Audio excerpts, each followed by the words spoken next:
أشهد أن لا إله إلا الله وحده لا شريك له. السلام عليكم ورحمة الله وبركاته. إن الحمد لله نحمده ونستعينه ونستغفره ونعوذ بالله من شرور أنفسنا ومن سيئات أعمالنا. من يهده الله فلا مضل له ومن يضلل فلا هادي له. وأشهد أن لا إله إلا الله وحده لا شريك له. وأشهد أن محمدا عبده ورسوله أما بعد. அன்புள்ள சகோதரர்களே, இன்றைய இந்த வகுப்பிலே இன்ஷா அல்லாஹ் நாங்கள் ஓரளவு சுருக்கமாக ஹஜ்ஜுடைய மற்றும் உம்ராவுடைய வணக்க வழிபாடுகளை பற்றி நாங்கள் தெரிந்து கொள்ள இருக்கிறோம். இந்த நேரத்தில் இதில் நாம் ஹஜ்ஜி செய்துவிட்டு வந்தவர்கள் இருப்பீர்கள், உம்ரா செய்துவிட்டு வந்தவர்கள் இருப்பீர்கள், பல முறை ஹஜ்ஜி உம்ராக்கள் செய்து முடித்து வந்தவர்கள் இருப்பார்கள், செய்யாதவர்கள் இருப்பார்கள், ஓரளவு போகாது விட்டாலும் கூட ஓரளவு ஹஜ் உம்ராவை பற்றி தெரிந்து கொண்டவர்கள் நாங்கள் இருப்போம். ஆனால் எதுவாக இருந்தாலும் நம்ம வீடியோவில் பார்த்திருப்போம், அதனுடைய செயல்முறைகளை பார்த்திருப்போம். எதுவாக இருந்தாலும் நேரடியாக அந்த செயல்களில் நாம் செய்கின்ற நேரத்தில் ஏற்படுகின்ற அந்த அனுபவமும் விளக்கமும் கொஞ்சம் அதிகம் என்பதை நாங்கள் புரிந்து கொள்ள வேண்டும். எல்லா வகையிலும் நீங்க இந்த விளக்கத்தை எடுத்துட்டீங்க, முழு அறிவு உங்களுக்கு கிடைச்சிட்டு, அதுக்கப்புறம் நீங்க மினாவுக்கு போறீங்கன்னு சொன்னா, நான் இப்ப பயான்ல சொன்ன மினாவோ அந்த மினாவும் உங்களுக்கு என்ன செய்யும், இது வேற மினா மாதிரி இருக்கிற மாதிரி தான் இருக்கும். அதுக்கு காரணம் நம்ம வந்து லைவாக பார்க்கிற நேரத்தில், நேரடியாக பார்க்கிற நேரத்தில் சில வித்தியாசங்கள் மனிதனுக்கு என்ன செய்யும், உணர்வு வரும். அதனால நேரடியாக அந்த ஹஜ்ஜுடைய நேரத்திலே, ஹஜ்ஜுடைய நேரம் அல்லாத நேரம் இதான் மினா, இதான் அரபா, இதான் முஸ்தலிஃபான்னு பார்த்திருப்போம். அப்படித்தான் நானும் பார்த்திக்கிறேன். அது அல்லாம நம்ம என்ன செய்யவில்லை, அந்த மாதிரி போய் நேரடியாக அந்த நேரத்தில் ஹஜ் உம்ரா நடக்கிற நேரத்தில் போய் யாரும் என்ன செய்யல, அந்த உம்ராவுக்கு போகாதவர்கள், அந்த ஹஜ்ஜுக்கு போகாதவர்கள் அதை சொல்லுகிற நேரத்தில் அதனுடைய அமைப்பையும் அதனுடைய வணக்க வழிபாடுகளை மாத்திரம்தான் என்ன செய்ய முடியும், சொல்ல முடியும். ஏன் போய் வந்திருந்தா கூட போகாதவர்களுடைய சிந்தனையில் என்ன செய்ய முடியாது, மினாவை முழுமையாக பதிவு செய்ய முடியாது, அரஃபாவை பதிவு செய்ய முடியாது, முஸ்தலிஃபாவை பதிவு செய்ய முடியாது. நம்ம நேரடியாக போற நேரத்தில் ஏற்படக்கூடிய அந்த அனுபவம் அது ஒரு புதிது, அது ஒரு வித்தியாசமாக என்ன செய்யும் இருக்கும். சில வணக்க வழிபாடுகளை வகைகளை பொறுத்த வரைக்கும் அந்த நேர சூழல்கள் சில மாற்றங்களை என்ன செய்யும், தீர்மானிக்கும். இது ஆரம்பமாக நான் உங்களுக்கு என்ன செய்றேன், சொல்லிக் கொள்கிறேன். இந்த முன்னுரையோடு அன்புள்ள சகோதரர்களே, இந்த ஹஜ் என்பது நாம் செய்யக்கூடிய வணக்க வழிபாடுகளில் மிக சிறந்த ஒரு வணக்கம் என்பதையும், அதே நேரத்தில் நிறைய அபூதியத் எமது அடிமைத்தனத்தை வெளிப்படுத்தக்கூடிய ஒரு வணக்கம். அது பொதுவாக எங்களுக்கு, அதாவது கடமையாக்கப்பட்டுள்ள வணக்கங்களை எல்லாம் நீங்க எடுத்து பார்த்தீங்க என்று சொன்னால், நம்ம சிந்தனையால் அதனுடைய காரணங்கள், அதனுடைய தாற்பயங்களை புரிந்து கொள்ள முடிந்த வணக்கங்களும் இருக்கின்றன. சிந்தனையால நம்மளால புரிந்து கொள்ள முடிந்த வணக்கங்களும் இருக்கின்றன. ஜக்காத் ஒரு வணக்கம் எங்களுக்கு, ஆனா இந்த ஜக்காத்துடைய காரணிகள், அதனால சமுதாயத்தில் ஏற்படக்கூடிய பிரயோஜனங்கள் நாங்கள் கண்கூடாக என்ன செய்கிறோம், பார்க்கிறோம். சில வணக்க வழிபாடுகள் இருக்கும், விளைவுகளை நம்ம என்ன செய்ய மாட்டோம், நேரடியாக எங்களால் பார்க்க முடியாது, ஆனா விளைவு இருக்கும் என்கின்ற ஒரு அளவு நம்மளுக்கு விளங்குது. நோன்பு உதாரணமாக, இது ஏதோ ஒரு விளைவு இருக்கும் அப்படி என்று சொல்லி, இதனால ஏதாவது ஒரு நலவு மனித சமுதாயத்துக்கு நிச்சயம் இருக்கிறது என்பதை புரிந்து கொள்ள முடிந்த உண்டு.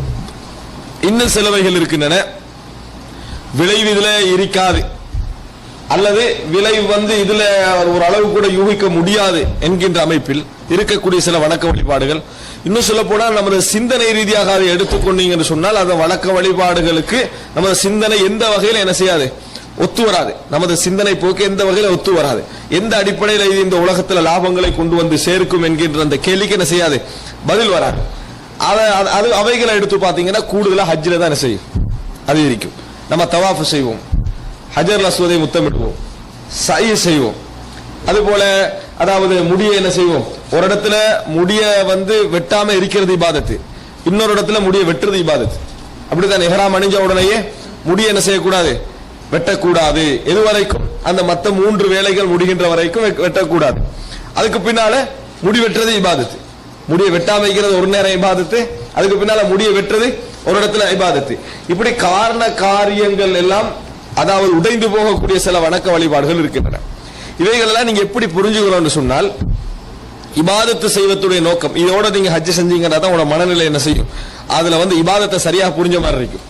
எப்பொழுது இபாதத்துடைய நோக்கம் என்ன, நான் இறைவனுக்கு அடிமை என்பதை வெளிப்படுத்துவது, நான் இறைவனுக்கு அடிமை என்பதை வெளிப்படுத்துவதுதான் இபாதத்துடைய நோக்கம். எனது உபூதியத் எந்த அளவுக்கு வெளிப்பட வேண்டும் அந்த அளவுக்கு வெளிப்பட வேண்டும். அதான் அவருடைய நோக்கம். அல்லாஹு தாலாவிடத்திலே அல்லாஹு தாலா தனக்கு மிகவும் நெருக்கமானவனுக்கு பயன்படுத்தக்கூடிய வார்த்தை என்ன தெரியுமா?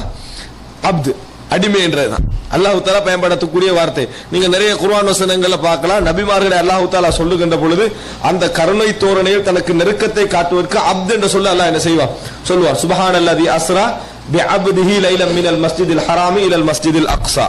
அல்லாஹு தாலா சொல்றான், தனது அடியானை, தனது அடிமையை மஸ்ஜிதுல் ஹராமில் இருந்து அதாவது பைத்துல் மக்திஸ் வரைக்கும் அழைத்து சென்று அல்லாஹு தாலா தூய்மையானவன். அங்க என்ன சொல்றான்? அப்து, அடிமை என்று அல்லாஹு தாலா சொல்றான். ஏன்னா நெருக்கம். ஒரு அடியான் இறைவனிடத்திலே மிகவும் நெருக்கமானவனுக்கு என்ன ஆதாரம்? அவன் நிறைய இபாதத்து செய்யறவனா இருப்பான். நிறைய அடிமை, அதாவது அடிமைத்தனம் அவன்கிட்ட நிறைய வெளிப்படும். அதே போல குர்ஆன்ல நாங்க பார்க்கிறோம், அல்லாஹு தாலா திக்ரு ரஹ்மத்தி ரப்பிக அப்தஹு ஜக்கரியா. அல்லாஹு தாலா அதாவது தனது அடிமை ஜக்கரியாவுக்கு செய்த ரஹ்மத்தை ஞாபகப்படுத்தல். ஜக்கரியாவுக்கு செய்த ரஹ்மத்தை ஞாபகப்படுத்துற நேரத்தில் நபி என்று சொல்றதை விட அல்லாஹ் தஆலா என்ன சொல்றான்? அப்து, அடிமை என்று சொல்றதை பார்க்கிறோம். அதே போல நாங்க ரசூல் ஸல்லல்லாஹு அலைஹி வஸல்லம் அவர்களை சாட்சி சொல்ற நேரத்தில் கூட என்ன சொல்றோம்? முஹம்மதன் அப்துஹு வ ரசூலுஹு. அப்து என்ன செய்றோம்? உட்படுத்துறோம். அப்போ ஒரு மனிதன் அடிமைத்துவத்தில் எப்போ பூர்த்தி ஆகிறானோ, எந்த அளவுக்கு இறைவனுக்கு அடிமை என்பதை அவன் நிரூபிக்கிறானோ அந்த அளவுக்கு அவன் என்ன செய்வான்? அல்லாஹ் தஆலாவுக்கு நெருக்கமானவனா இருப்பான். எப்போ பூர்த்தி ஆகும்? நம்ம ஒரு அடிமை என்பதற்குரிய சில அளவுகோல் நான் வழங்கப்படுத்துறேன். நம்ம ஒரு வேலைக்கு போறோம், ஒரு தொழிலுக்காக வேண்டி போகிறோம். போனா நம்ம எதுக்கு தொழில் போறோம்? செலரி, சம்பாத்தியம் வேணும் என்பதற்காக. ஒரு வேலைக்கு போறீங்க, ஒரு 1500 2000 ரியால் தான் உங்களுக்கு பணம் கிடைக்குது. இன்னொரு வேலை பக்கத்திலே இருக்குது, ஒரு 10,000 15,000 ரியால் மந்த்லி கிடைக்குது. வேலை என்னன்னு பாத்தீங்கன்னு சொன்னா ஒரு பெரிய வேலையெல்லாம் இல்ல. காலையில ஒரு 9 மணிக்கு போய் ஒரு 10 தோப்பு கரணம் போடுறது, ஒரு அந்திக்கு போய் 5 பேரை பார்த்து சிரிச்சுட்டு வர சத்தம் போட்டு, இவ்வளவுதான் உங்களோட வேலை. என்ன நம்ம யாரா அந்த வேலையை ஏத்துக்கணுமா? ஏத்துக்கல மாட்டோம். ஆனா லேசான வேலை, கஷ்டப்பட தேவையில்லை. காலையில ஒரு 10 தோப்பு கரணம் எல்லாருக்கும் முன்னுக்கால போடுறது, ஈவினிங் என்ன செய்யறது? எல்லாரையும் பார்த்து சிரிக்கிறது, சத்தம் போட்டு சிரிச்சுட்டு வர. இந்த மாதிரி 2 வேலை நாங்க மந்த்லி செய்யணும் என்று சொன்னா, டெய்லி செய்யணும் என்று சொன்னால் இந்த வேலையை நம்ம ஏற்றுக்கொள்ள மாட்டோம். ஏன் ஏற்றுக்கொள்ள மாட்டோம்னா, நான் பைத்தியம் கேட்போம், விளையிட்டா நான் என்ன அடிமையா அப்படின்ற ஒரு கேள்வி நம்ம கேட்கிறோம். ஏன்? நம்ம சிந்தனைக்கு ஒவ்வாத செயல்களை நம்ம செய்வதற்கு மனசு என்ன செய்யாது? விடாது. இது யாருக்கு இந்த தேர்வு இருக்குது? நான் இது செய்வேன் செய்யாமல் இருப்பேன் என்ற உரிமை உள்ளவனுக்கு தான் இந்த தேர்வு இருக்குது. ஆனால் யார் இது ரெண்டையும் செய்ய வேண்டிய நிர்பந்தத்தில் இருக்கிறானோ, அந்த நிர்பந்தத்தையும் விரும்பி யார் செய்கிறானோ அவன் அடிமைதான். அவன் யாரு? அடிமைதான். எஜமான் என்ன ஓர்டர் போட்டாலும் செய்யணும் என்ற மனநிலையில அடிமைதான். இதை அல்லாஹு தஆலா பரிசோதிப்பதற்காகவும் சில வணக்க வழிபாடுகள் என்ன செஞ்சுக்கிறான்? எங்களுக்கு வச்சுக்கிறான். சில வணக்க வழிபாடுகளை எங்களுக்கு வைத்திருக்கிறான். 7 முறை சுத்தம் சொன்னா நம்ம சுத்தம், அவ்வளவுதான். ஏன் 8 முறைன்னு என்ன செய்யலாது? கேட்கலாது. ஏன் நாங்க இடம் இருந்து வலதாக என்ன செய்யறோம்? சுத்துறோம். மாறி ஏன் சுத்த இயலாது? கேட்க இயலாது. ஏன் ஒரு நேரத்துல முடிய வலிக்க சொல்றீங்க, ஏன் வலிக்க சொல்ல மாட்டேன்றீங்க? இது கேட்க இயலாது. நம்ம 7 சை செய்யறோமா? ஏன் கூட செஞ்சா என்ன? தவாஃப் மட்டும் நிறைய செய்யலாம், சை நிறைய செஞ்சா என்ன? கேட்க இயலாது. முடிய வலிக்கிறதுல நிறைய நன்மை இருக்கிறது சொல்றோம். இதெல்லாம் நம்ம கேட்கவே முடியாது. இறைவன் சொன்னா நம்ம கட்டுப்பட்டு தான் ஆக வேண்டும் என்ற மனோபாவத்தோடு செய்வது இருக்கிறது. நாம் இறைவனுக்கு அடிமை என்பதற்கான ஆதாரம் அது. இறைவன் சொன்னா நான் செய்வேன், இறைவன் சொன்னால் நான் ஏன் இது என்கின்றது சில கேள்விகளுக்கு இருக்குது. குர்ஆன் சொன்னா எங்களுக்கு சொல்லி தர, இந்த இபாதத்துக்களை செய்ய ஏன் எது என்ற கேள்வியோட. ஆனா இந்த இபாதத்துக்களை ஏன் எது என்ற கேள்வி இல்லாம நீங்க என்ன செய்யணும்? செய்ய வேண்டும். அப்பதான் அடிமை. நீங்க எவர்கள்ட்ட நான் விரும்பினா செய்வேன், விரும்பினா செய்ய மாட்டேன், அல்லது எனக்கு பட்டதான் செய்வேன், படாத செய்ய மாட்டேன் என்று லெவல் இருந்து அவன் அடிமை இல்லை. நம்ம ஒரு ஜொப்புக்கு போறோம், நான் கட்டாயமா தான் செய்யணும், விரும்பினா செய்யறதில்ல, நான் கட்டாயம் தான் செய்யணும். ஆனா அந்த கட்டாயத்துல ஒரு விருப்பம் இருக்கு எங்களுக்கு. என்ன? எனக்கு அது பொருத்தமாகத்தான் நான் என்ன செய்வேன்? எடுப்பேன். எது பொருத்தம் இல்லையோ அதை விடுவேன். கட்டாயம் தான், ஆனா பொருத்தமானதை நான் கட்டாயமாக்கிக் கொள்வேன். எனக்கு பொருத்தம் இல்லாத வேலை என் தலையில என்ன செய்ய மாட்டேன்? சுமந்து கொள்ள மாட்டேன். ஆனா இறைவனுக்கு முன்னால் அப்படி இல்லை. நான் எனக்கு பொருத்தம் இல்லை நினைப்பேன், ஆனா இறைவன் நீ அடிமைன்னு அதை செய்ய என்ன செய்வான்? அதை சொல்லுவான். இந்த மாதிரி யார் முன் வருகிறாரோ அவர் தான் என்ன செய்வாரு? அல்லாஹ்விடத்திலே அடிமைத்துவத்தில் நெருக்கமா இருப்பார். இது அல்லாஹு தஆலா இப்ராஹிம் அலைஹிஸ்ஸலாத்துக்கு என்ன செய்யறான்? கனவுல இஸ்மாயில் அலைஹிஸ்ஸலாத்தை அறுப்பது போன்ற ஒரு தோற்றத்தை அல்லாஹு தஆலா காட்டுகிறான். அப்படித்தானே? அப்ப அந்த கனவை கண்டோன்னு இப்ராஹிம் அலைஹிஸ்ஸலாம் உடனே என்ன செய்யறாரு? அதை நடைமுறைப்படுத்த முன் வருகிறார். ஹஜ்ஜுடைய அடிப்படை பாருங்க, நடைமுறைப்படுத்த முன் வருகிறார். மகனை அறுப்பது என்பது சிந்தனை ரீதியாக ஒரு கேள்வி வைங்க.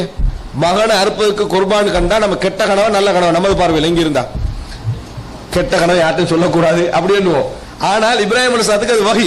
இப்ராஹிம் அலைஹிஸ்ஸலாத்துக்கு அது வஹி, மகனை அறுப்பதா குர்பான் கண்டது. அப்ப அவர் செயல்படுத்த கூட என்ன செய்யறார்? போறார். ஆனா அல்லாஹ் தஆலா இரக்கமானவன். இதை வச்சு ஒரு கொடூர தோற்றம் எல்லாம் வராது. அல்லாஹு தஆலா இரக்கமானவன். அல்லாஹு தஆலா ஒரு சட்டத்தை வந்து என்னது எப்படி செயல்படுத்தணும் எப்படி நடைமுறைப்படுத்தணும் தெரிந்தவன். ஆனா அல்லாஹு தஆலா அந்த சோதனை ஏற்படுத்துற ஒரு இவனுடைய அதாவது இப்ராஹிம் அலைஹிஸ்ஸலாத்து உள்ளத்துல எந்த அளவுக்கு இருக்கு, இந்த சோதனை அல்லாஹ் எங்களுக்கு தர மாட்டான். இந்த சோதனையை அல்லாஹ் தஆலா எங்களுக்கு தர மாட்டான். நாங்க இப்ராஹிம் அலைஹிஸ்ஸலாத்து இடத்துல இருந்தா அதனால நம்ம இப்ராஹிம் அலைஹிஸ்ஸலாம் இல்லாம இருக்கிறோம் விளங்கிட்டா அப்படின்னு கேள்வி கேட்பாங்க. ஏன்னா அந்த இடத்துக்கு நம்ம போனோம்னா செய்ய மாட்டோம் என்பதால் அல்லாஹ் தஆலா என்ன செய்யறான், இப்ராஹிம் அலைஹிஸ்ஸலாத்து அந்த இடத்துல வைத்திருக்கிறான். அப்ப அந்த சோதனை இப்ராஹிம் அலைஹிஸ்ஸலாத்துக்கு வருது. இப்ராஹிம் அலைஹிஸ்ஸலாம் செஞ்சாரு, கால அஸ்லம்து, நான் கட்டுப்பட்டேன். நான் கட்டுப்பட்டேன் முழுமையா என்ன செஞ்சாரு, கட்டுப்பட்டார், அதற்கு தயாராகினாரு. அப்ப இது கேள்வி கேட்டு நடக்கிற ஒரு விஷயம் அல்ல. இது கேள்வி கேட்காம அல்லாஹ் தஆலா என்ன செஞ்சா, நீங்க சத்தக்தர் ருயா, கனவை உண்மைப்படுத்தி விட்டீர்கள். இவ்வளவு வரைக்கும் வந்தீங்களே அது உண்மைப்படுத்தி விட்டீர்கள். இப்ப இதே வேலையை நம்மளுக்கு செய்ய கிடைச்சா நம்ம என்ன செய்வோம், இப்ராஹிம் அலைஹிஸ்ஸலாத்துக்கு கிடைச்ச மாதிரி ஒரு ஆடு நம்மளுக்கு வராதான்ற எண்ணத்தோட தான் அதை செஞ்சுக்கிட்டு இருப்போம். ஆனா இப்ராஹிம் அலைஹிஸ்ஸலாம் அப்படி இல்ல, அதை செய்யணும் உறுதியோட என்ன செய்தார். எனவே வணக்க வழிபாடுகள் நீங்க ஹஜ்ஜில செய்யக்கூடிய நேரங்கள்லாம் உங்களுக்கு என்ன சிந்தனை வரணும்னு சொன்னால், நம்ம வந்து இந்த காரணத்துக்காக செய்கிறோம் என்கிற சிந்தனை வர வேண்டிய அவசியம் இல்லை. இதை ஏன் இப்படி சொல்றேன்டா, ஹஜ்ஜில் ஒவ்வொன்றுக்கு ஒவ்வொரு காரணங்கள் உருவாக்க பாக்குறாங்க. இங்க கல்லெறிவு சைத்தானுக்கு, அப்பதான் கொஞ்சம் அந்த சிந்தனை என்ன செய்யும், அதோட லிங்க் ஆகும் என்றதுனால சைத்தானை கல்லெறிகிறோம். சைத்தானுக்கு கல்லெறிகிற நியாயமா இல்லையா, நியாயம். எனவே சைத்தானுக்கு கல்லெறி அது நியாயப்படுத்திடுறது. ஏன் வந்து நம்ம வந்து அறுக்கிறோம், அப்ப அறுக்கிற அந்த இப்ராஹிம் அலைஹிஸ்ஸலாத்தை ஞாபகப்படுத்தும் முகமாக அப்படி காரணம் குர்ஆன்ல சொன்னாலே வந்திருந்தா ஏற்றுக்கொண்ட பிழை இல்லை. ஓடக்குள்ள நீங்க வந்து யாரை நினைச்சுக்கணும், யாரை நினைக்கணும், ஓடுற நேரத்தில் ஹாஜராவை என்ன செய்யணும், நினைத்துக் கொள்ள வேண்டும் அப்படின்னு அதுக்காக வேண்டித்தான் நம்ம தவாப் செய்யறோம். ரசூலுல்லாஹ் அதை வணக்கமாக காட்டி தந்தாங்க, ஹதீஸ்ல பாக்குறோம், இப்னு அப்பாஸ் அறிவிக்கிறது. ஆனா அதை நினைத்துக் கொள்ளணும் எல்லாம் என்னது எங்கெல்லாம் இல்லை. அது ஒரு இபாதத், மஹ்துல் இபாதா. அது என்ன ஒரு இபாதத். இபாதத்தை பொறுத்த வரைக்கும் கேள்விகள் இல்லாம எந்த முஃமின் செய்ய நினைக்கிறோம், இது அல்லாஹ் ரசூல் சொன்னதுன்னு கன்ஃபார்ம் ஆன பின்னால யார் செய்ய நினைக்கிறாங்களோ அவர்களால தான் உபூதியத் பூர்த்தியாகும், அடிமைத்துவம் என்ன செய்யும், பூர்த்தியாகும். அல்லாஹ் தஆலாட்ட நான் முழுமையாக சரண்டர் ஆகிறேன், எந்த கேள்வி என்னிடத்தில் என்னது இல்லை, அல்லாஹ் சொன்னா நான் உடனடியா என்ன செய்வேன், கட்டுப்படுவேன். எனது ஆய்வு ஒன்றே ஒன்றாகத்தான் இருக்கும். இது அல்லாஹ் ரசூல் சொன்னதா என்றது மட்டும்தான் கேள்வியா இருக்கும். சொன்னார்கள் என்றா என்னாட்ட என்ன செய்யாது, எந்த கேள்வியும் இருக்காது என்று யார் சொல்லுகிறார்களோ அவர்களால் தான் என்ன செய்ய முடியும், இது கட்டுப்பட முடியும். எனவே வணக்க வழிபாடுகள் என்பது இதுதான். இது பகுத்தறிவு ரீதியாகவும் நியாயமானது. இறைவனுக்கு முன்னால் ஒரு மனிதன் தான் எந்த இறைவன் தன்னை படைத்தாண்டு நினைக்கிறானோ அந்த இறைவனுக்கு முன்னால் எப்படி முழுமையாக அவன் கேள்வியின்றி சரண்டராவது இருக்கிறது, தஸ்லீம் அல்லாஹ் இஸ்திஸ்லாம் ஆகிறது, கட்டுப்படுவது இருக்கிறது, இதுதான் வணக்கம். எனவே ஹஜ்ஜில நீங்க ஒவ்வொரு செயல்பாடையும் செய்யற நேரத்தை என்ன செய்யணும், இது எங்களுக்கு அல்லாஹ் தஆலா நான் அடிமையா என்பதை பரிசோதிப்பதற்காக தந்த வணக்கம். நான் இதை என்ன செய்ய எந்த அளவுக்கு ஆர்வத்தோடு செய்கிறேனோ அந்த அளவுக்கு அதை என்ன செய்யும், என் மனதில் நான் ஒரு அடிமை என்கின்ற அந்த எண்ணத்தை என்ன செய்யும், உருவாக்கும் என்கின்ற பதிவை முதலாக நாங்கள் உருவாக்கி கொள்ள வேண்டும். அப்பதான் நம்ம எந்த வணக்கம் செஞ்சாலும் அந்த வணக்கத்தை பற்றிய சரியான விளக்கமும் அதை இஹ்லாஸா செய்யக்கூடிய அந்த எண்ணமும் இருந்தால்தான் நம்ம வணக்கங்கள் என்ன செய்யும், அங்கீகரிக்கப்படும். இது மிக முக்கியம். அடுத்ததாக அன்புள்ள சகோதரர்களே, இரண்டாவது விஷயம், இந்த ஹஜ்ஜுடைய விஷயங்கள் சுருக்கமாக சொல்வதற்கு முன்னால இரண்டாவது நம்ம ஹஜ் விஷயத்தை தெரிந்து கொள்ள வேண்டிய அடுத்த அம்சம் என்று சொன்னால், நம்ம ஹஜ்ஜுக்கு போறோம். அப்ப ஹஜ்ஜுக்கு போறது ஒரு செலவழித்து நேரங்களை ஒதுக்கி கஷ்டப்பட்டு போறோம். சோர்வு என்பதை சைத்தான் முழு ஆயுதமா பயன்படுத்துவான். சைத்தான் என்ன செய்வான், முழு ஆயுதமா பயன்படுத்துவான். இப்பயே சைத்தான் கொஞ்சம் பேரை வச்சே நம்மளை என்ன செய்வான், பயன்படுத்திப்பான். 10வது நாள் வார டயர்ட் இருக்குதே அப்படின்னு 4 பேர் நம்மகிட்ட சொல்லுவாங்க, வழங்கிட்டா 11ஆம் நாள் அவ்வளவுதான் அங்கேயே முடிஞ்சிட வேண்டிய, அப்படியா அப்ப இப்பயே நம்ம ரெடி ஆகிக்கிறது எல்லாத்தையும் சொல்லி அங்க போற நேரத்தில் டயர்ட் ஓரளவு தான் இருக்கும். அது சொன்னது சரிதான், என்னது 100 ஆகிரும், சொன்னது சரிதான் 100 ஆகிரும். இந்த மனோநிலைகளை உருவாக்கி கொள்ள வேண்டாம். இந்த சோர்வு மனநிலை இருக்குதானே, இதை உருவாக்கி கொள்ள வேண்டாம். இயன்ற அளவுக்கு என்ன செய்ய, உற்சாகத்தை அல்லாஹ்விடத்தில் கேட்டு, அல்லாஹுமின் யஊதுபிக மினல் ஹம்மி வல் ஹஸன் வல் அஜ்ஸி வல் கஸல், சோம்பேறித்தனம் இயலாமை இவைகளை விட்டு அல்லாஹ் உன்னிடத்தில் நான் பாதுகாப்பு தேடுகிறேன். இபாதத்து இது ஒரு சந்தர்ப்பம், இது நேரம் என்ற உணர்வோட நீங்க என்ன செய்யுங்க. சோர்வுக்கு தானே யாராவது சோர்வுக்கு ஆலோசனை சொன்னாங்கன்னு சொன்னா சோர்வு எல்லாத்திலையும் வரத்தானே செய்யும், இதுல மட்டுமா வரும், எல்லாவற்றிலையும் நம்ம வந்து உற்சாகப்படுத்தி அதை என்ன செய்யணும், செய்ய வேண்டும். ரமலான்ல 30 நாள் நம்ம உற்சாகமா இருக்கிறாங்க, ஏன் இந்த ஒரு அதாவது ஒரு 5-10 நாட்கள் என்னது நம்மளால உற்சாகமா இருக்க முடியாது. இந்த பதிவை நம்ம என்ன செய்யணும், உருவாக்கி கொள்ள வேண்டும். அப்பதான் வணக்க வழிபாடுகள் இன்பமாகவும் அது இறைவனுக்காக செய்யப்படுற வணக்க வழிபாடுகளாகவும் இருக்கும். இப்ப சுருக்கமா மிகவும் இலேசான, அதாவது செயல்பாட்டு ரீதியாக நம்ம கஷ்டப்பட வேண்டி இருந்தாலும் மிகவும் இலேசாக தெரிஞ்சு கொள்ள முடிஞ்ச வணக்கம் எது சொல்லுங்க, இந்த உம்ரா ஹஜ் தான். மிகவும் இலேசாக தெரிந்து கொள்ள முடிந்த வணக்கம் தொழுகை என்றால் கூட அதுல பல பகுதிகள் நம்ம என்ன செய்ய வேண்டி வரும், படிக்க வேண்டி வரும். ஆனா ஹஜ் உம்ராவை பொறுத்த வரைக்கும் அப்படி அல்ல. ஆனா அது எப்படி கஷ்டமாகுதுன்னு சொன்னா, நம்ம அந்த கிளைகளை உருவாக்கி விளங்கிட்டா இந்த வகையில் அந்த வகையில் ஒரு 5-10 உருவாக்குவோமே. அது அதாவது ஆய்வு நூல்கள் அப்படித்தான் இருக்கணும். ஆய்வு நூல்கள் அப்படித்தான் விரிவாக அணுவாக ஆய்வு செய்யணும்.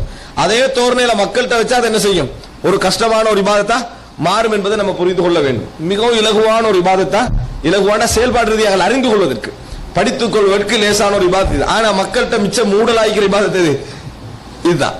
மற்ற மக்கள்கிட்ட அது ஹஜ் உம்ராவது ஒரு பெரிய ஒரு டாபிக் அப்படி என்னது, அதை ஒரு பெரிய ஒரு டாபிக்காக வைத்துக் கொண்டிருக்கக்கூடிய இபாதத்தாக இதான் என்ன செய்கிறது இருக்கிறது. ரசூல் ஸல்லல்லாஹு அலைஹி வஸல்லம் அவர்கள் முழுமையாக இப்படித்தான் செய்ய வேண்டும் என்று கற்றுக் கொடுத்த ஒரு இபாதத் அல்ல ஹஜ். ஏற்கனவே அவர்கள் முக்கால்வாசி என்ன செய்தார்கள், அதை செய்து கொண்டிருந்தார்கள். தவாஃப், இஹ்ராம், மினால இருக்கிறது, முஸ்தலிஃபா போறது, அரஃபால உள்ளது, அறுக்கிறது, முடிவளிக்கிறது எல்லாம் என்ன அவர்களுக்கு ஏற்கனவே தெரியும். ரசூல் ஸல்லல்லாஹு அலைஹி வஸல்லம் சிலதை நீக்கினாங்க, சிலதை வழிகாட்டினாங்க, இப்படி தர்த்தீப் பண்ணாங்க ரசூல் ஸல்லல்லாஹு அலைஹி வஸல்லம். அந்த வழிகாட்டல் தான். அது தொழுகை அப்படி இல்லை. மின தக்பீர் இல தஸ்லீம், தக்பீர்ல இருந்து சலாம் கொடுக்கும் வரைக்கும் அணுவா ரசூலுல்லாஹ் என்ன செஞ்சாங்க, அதை செய்து தந்தார்கள். ஜகாத் அப்படித்தான், நோன்பு அப்படிதான். ஆனா இது என்ன செய்யல, அந்த அமைப்புல இருக்கவில்லை. எனவே மிகவும் இலகுவாக தெரிந்து கொள்ள வேண்டிய ஒரு வணக்கங்கள்ல இது ஒன்று. அன்புள்ள சகோதரர்களே, இப்போ முதலாவது அம்சம், நாங்க ஹஜ்ஜில் ஒரு பகுதியாக உம்ரா என்ன செய்யுது இருக்குது, அப்படித்தானே? ஹஜ்ஜில் ஒரு பகுதியாக உம்ரா இருக்குது. அல்லது உம்ராவுக்கு நாங்க செய்யக்கூடிய வணக்கங்கள் ஹஜ்ஜில் என்ன செய்கிறது வருகிறது. உம்ராவுக்கு கண்டு நம்ம செய்ய வேண்டிய இபாதத்துகள் எத்தனை? இது கேள்வி பதில் ஊடாக செஞ்சா தான் உங்களுக்கு என்ன செய்யும் பதியும். எத்தனை உம்ராவுக்கு எத்தனை இபாதத் செய்வோம்? 4 விஷயங்கள் என்ன செய்வோம் 4 விஷயங்கள் செய்வோம். ஒன்று இஹ்ராம். இஹ்ராம் என்றது டிரஸ் அல்ல, இஹ்ராமுக்குரிய அந்த நியத்தை என்ன செய்யறாம சொல்லுவது. இரண்டாவது என்ன செய்வோம், தவாஃப் செய்வோம், மூன்றாவது சஇ செய்வோம், ஓடுவோம். நான்காவதாக முடி என்ன செய்யறோம். இவ்வளவு லேசான இபாதத் தானே. எப்ப பெருசா சொல்லுவோம் பார்ப்போம், முடி கழித்தல் என்றால் அப்படின்ற ஒரு பகுதி எடுப்போமே, அப்பதான் அது என்ன செய்யுது, கொஞ்சம் கஷ்டமானதா மாறு. தவாஃப் என்றால் அப்படின்னு நினைக்கிறோமே, அதுலதான் பெருசா. இந்த 4 தான் உம்ரா. அதை நம்ம செஞ்சு முடிக்கல. உம்ரா 4 இவ்வளவுதான். ஆனா அவருடைய சில கிளை அது கட்டாயம் தான், ஆய்வுக்கு கட்டாயம், படிப்பு கட்டாயம் தான். ஆனா அவர்கள் அவங்களுக்கு தேவையான பகுதி அவசியமா தெரிஞ்சு வச்சுக்கிட்டு இருந்தா அதுல போதுமானது. எல்லா விஷயங்களையும் அதை தெரிஞ்சு கொள்ள வேண்டிய அவசியம் இல்லை. அப்ப இந்த 4 தான் என்ன உம்ரா. சரி, ஹஜ்ஜுடைய விஷயத்துல நான் சுருக்கமாக பதிய வைக்கிறேன் தலைப்பு நோக்கம். இங்க ஃபுல்லா விளங்கப்படுத்தி ஆய்வு செஞ்சு அப்படி செஞ்சு மறுபடியும் சீரி போட்டு தான் பார்க்கணும் லெவல்ல என்னது செய்யற ஐடியா இல்லை. அப்ப அடுத்த ஹஜ்ஜுடைய விஷயம் என்ன, ஹஜ்ஜில மிக கட்டாயமான விஷயங்கள் என்று சொல்லி எதாவது சொல்லுவீங்க? அரஃபா. சுருக்கமாக நம்முடைய ஒரு ஆர்டர் படி சொல்றேன்னா கூட மினா. மினா எத்தனை முறை வரும்? மினா என்றது ஹஜ்ஜுடைய வணக்கத்துல எத்தனை முறை வரும்? நல்ல அந்த நாட்கணக்கில் சொல்லுங்க பாப்போம். ஹஜ் என்றது என்ன செய்யும், 8 இருந்து ஆரம்பிங்களா, 8, 9, 10, சரியா? 11, 12, 13, அப்ப மொத்தம் எத்தனை? 6. நிச்சயமா சரியா? 8, 9, 10, 11, 12, 13, 6 நாட்கள் சரியா?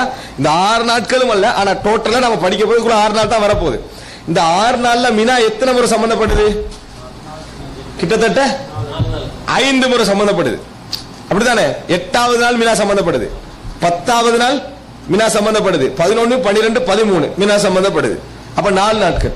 முஸ்தலிஃபா இரவுல சம்பந்தப்படுது, முஸ்தலிஃபா இரவுல சம்பந்தப்படுது. அதெல்லாம் ஒரே நாள்ல தான். எந்த நாள்ல? அந்த அரஃபா இருக்குது, அரஃபா முடிஞ்சு வரக்கூடிய நைட்ல முஸ்தலிஃபா சம்பந்தப்படுது, அரஃபா என்னது பகல்ல சம்பந்தப்படுது. அப்போ 9ஆம் நாள்ல முஸ்தலிஃபாவும் அரஃபாவும் என்ன செஞ்சிருது, முடிஞ்சிருது. 9ஆம் நாள்ல முஸ்தலிஃபாவும் அரஃபாவும் முடிஞ்சது. முதல்ல அரஃபா, இரண்டாவது முஸ்தலிஃபா முடிஞ்சது. மத்த எல்லாமே என்ன மினா தான். விளங்கிட்டாப்ப மத்த எல்லாமே மினா தான் நம்ம பார்க்கிறோம். அப்ப 5 மினா, அதாவது 5 மினா. அடுத்தது என்ன? முஸ்தலிஃபா, அரஃபா. இப்ப இதுல செய்யக்கூடிய வணக்க வழிபாடுகள் எடுத்தீங்கன்னா, அரஃபால என்ன வணக்க வழிபாடு? தங்குறது. முஸ்தலிஃபால என்ன வணக்க வழிபாடு? தங்குறது. மினால மட்டும்தான் உங்களுக்கு என்ன செய்யும், சில வணக்கங்கள் உருவாகும். அந்த வணக்கங்கள் மொத்தமாக எத்தனை? 4.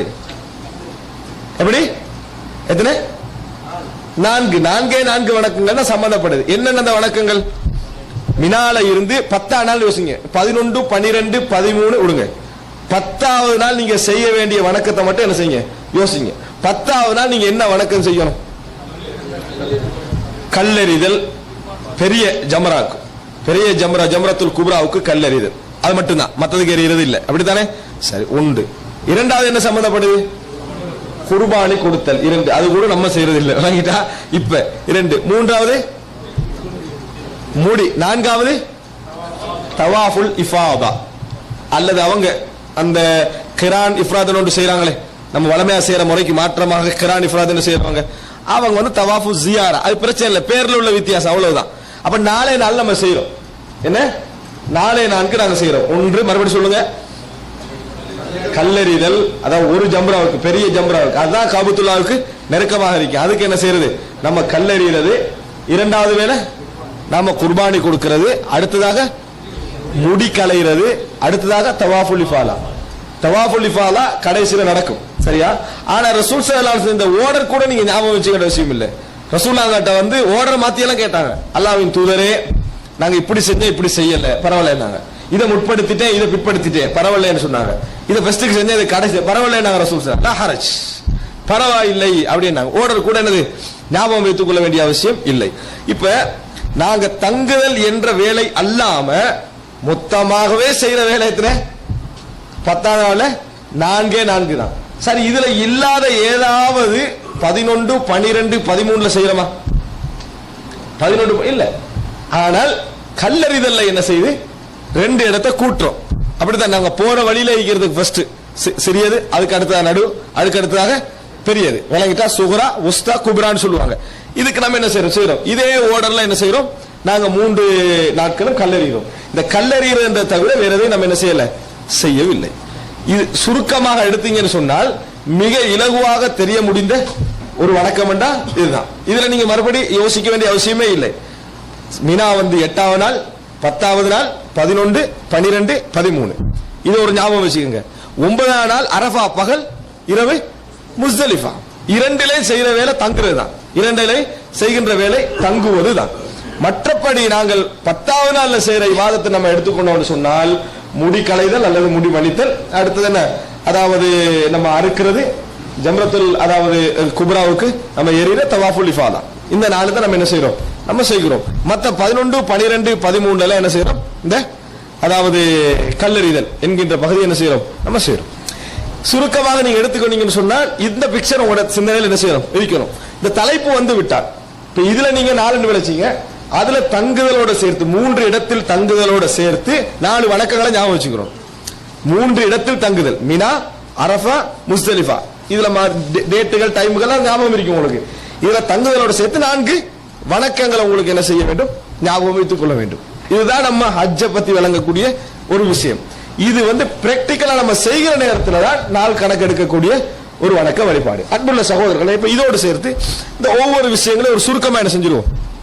நம்ம பார்த்துட்டோம்னு சொன்னால் இஹ்ராமை பத்தி ஒரு சில விளக்கங்கள், தவாஃபை பத்தி ஒரு சில விளக்கங்கள், சய்யை பத்தி கொஞ்சம், முடி விஷயத்தை பத்தி கொஞ்சம், அதுக்கு பின்னால 8வது நாள் அதை பத்தி சில தகவல்கள், 9வது நாளை பத்தி சில தகவல்கள், 10வது நாள், 11வது நாள், 12வது நாள், 13வது நாள், இப்படி தகவல்கள். இதை நீங்க ஃபர்ஸ்ட்டுக்கு எது மறந்தாலும் எதை மறக்க கூடாது? இந்த தர்த்தீபை நீங்க மறக்க கூடாது. இதுதான் இபாதத்து என்கிறது. மற்றவைகள் நம்ம தெரிஞ்சு கொள்ள வேண்டிய விஷயம். பொதுவாக ஹஜ்ஜை பொறுத்த வரைக்கும் அந்த இடத்துல வந்து நம்ம தனிப்பட்ட ரீதியாக எதெல்லாம் நம்மளுக்கு வந்து தவிர்க்கப்பட வேண்டுமோ அதை தெரிஞ்சுக்கிறது தான் முதல் முக்கியம்.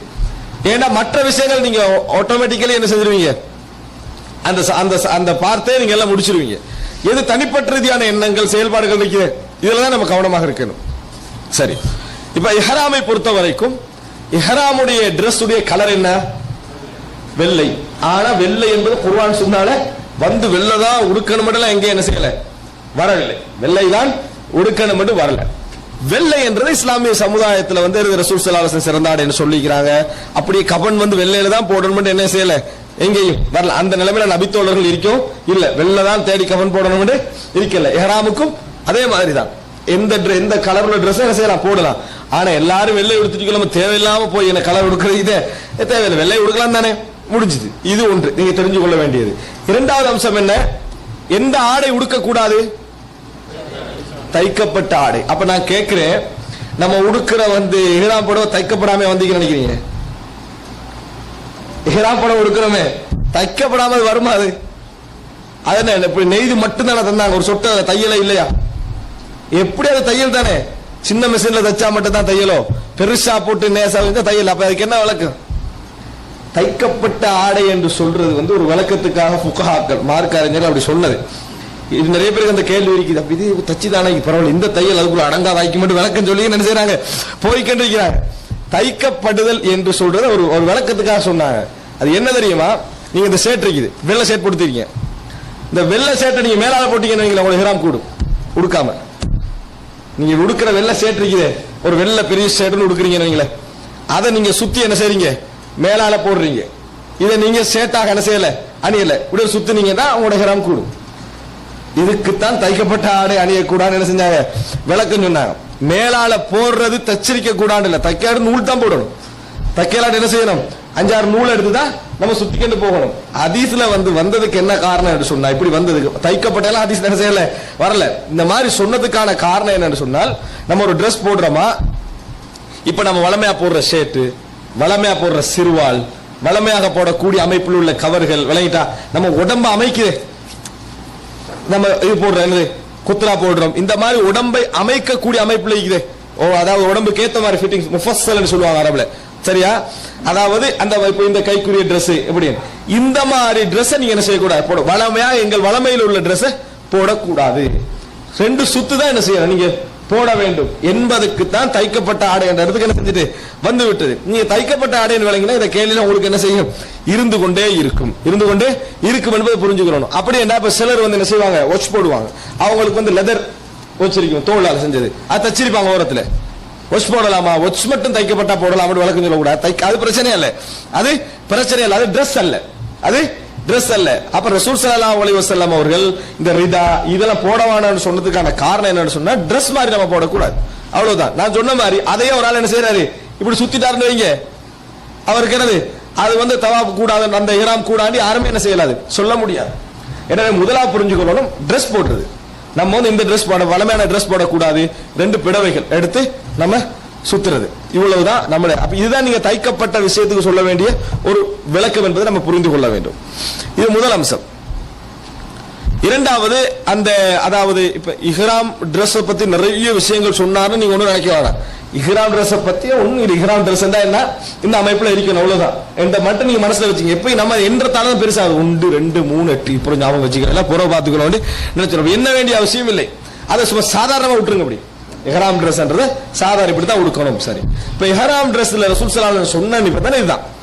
உடுக்கிற மாதிரி என்ன செய்ய, உடுக்கிற மாதிரியான Dressஆல நீங்க என்ன செய்யக்கூடாது, இஹ்ராம் செய்யக்கூடாது. மற்றபடி என்ன ரசூல் ஸல்லல்லாஹு அலைஹி வஸல்லம் சொன்னாங்க, தர்த்தீபா நீங்க ஞாபகம் வச்சுக்கணும் விஷயம் இல்லை. ஒரு சில பகுதிகள் அப்படி ஞாபகப்படுத்தி சொல்லுங்க.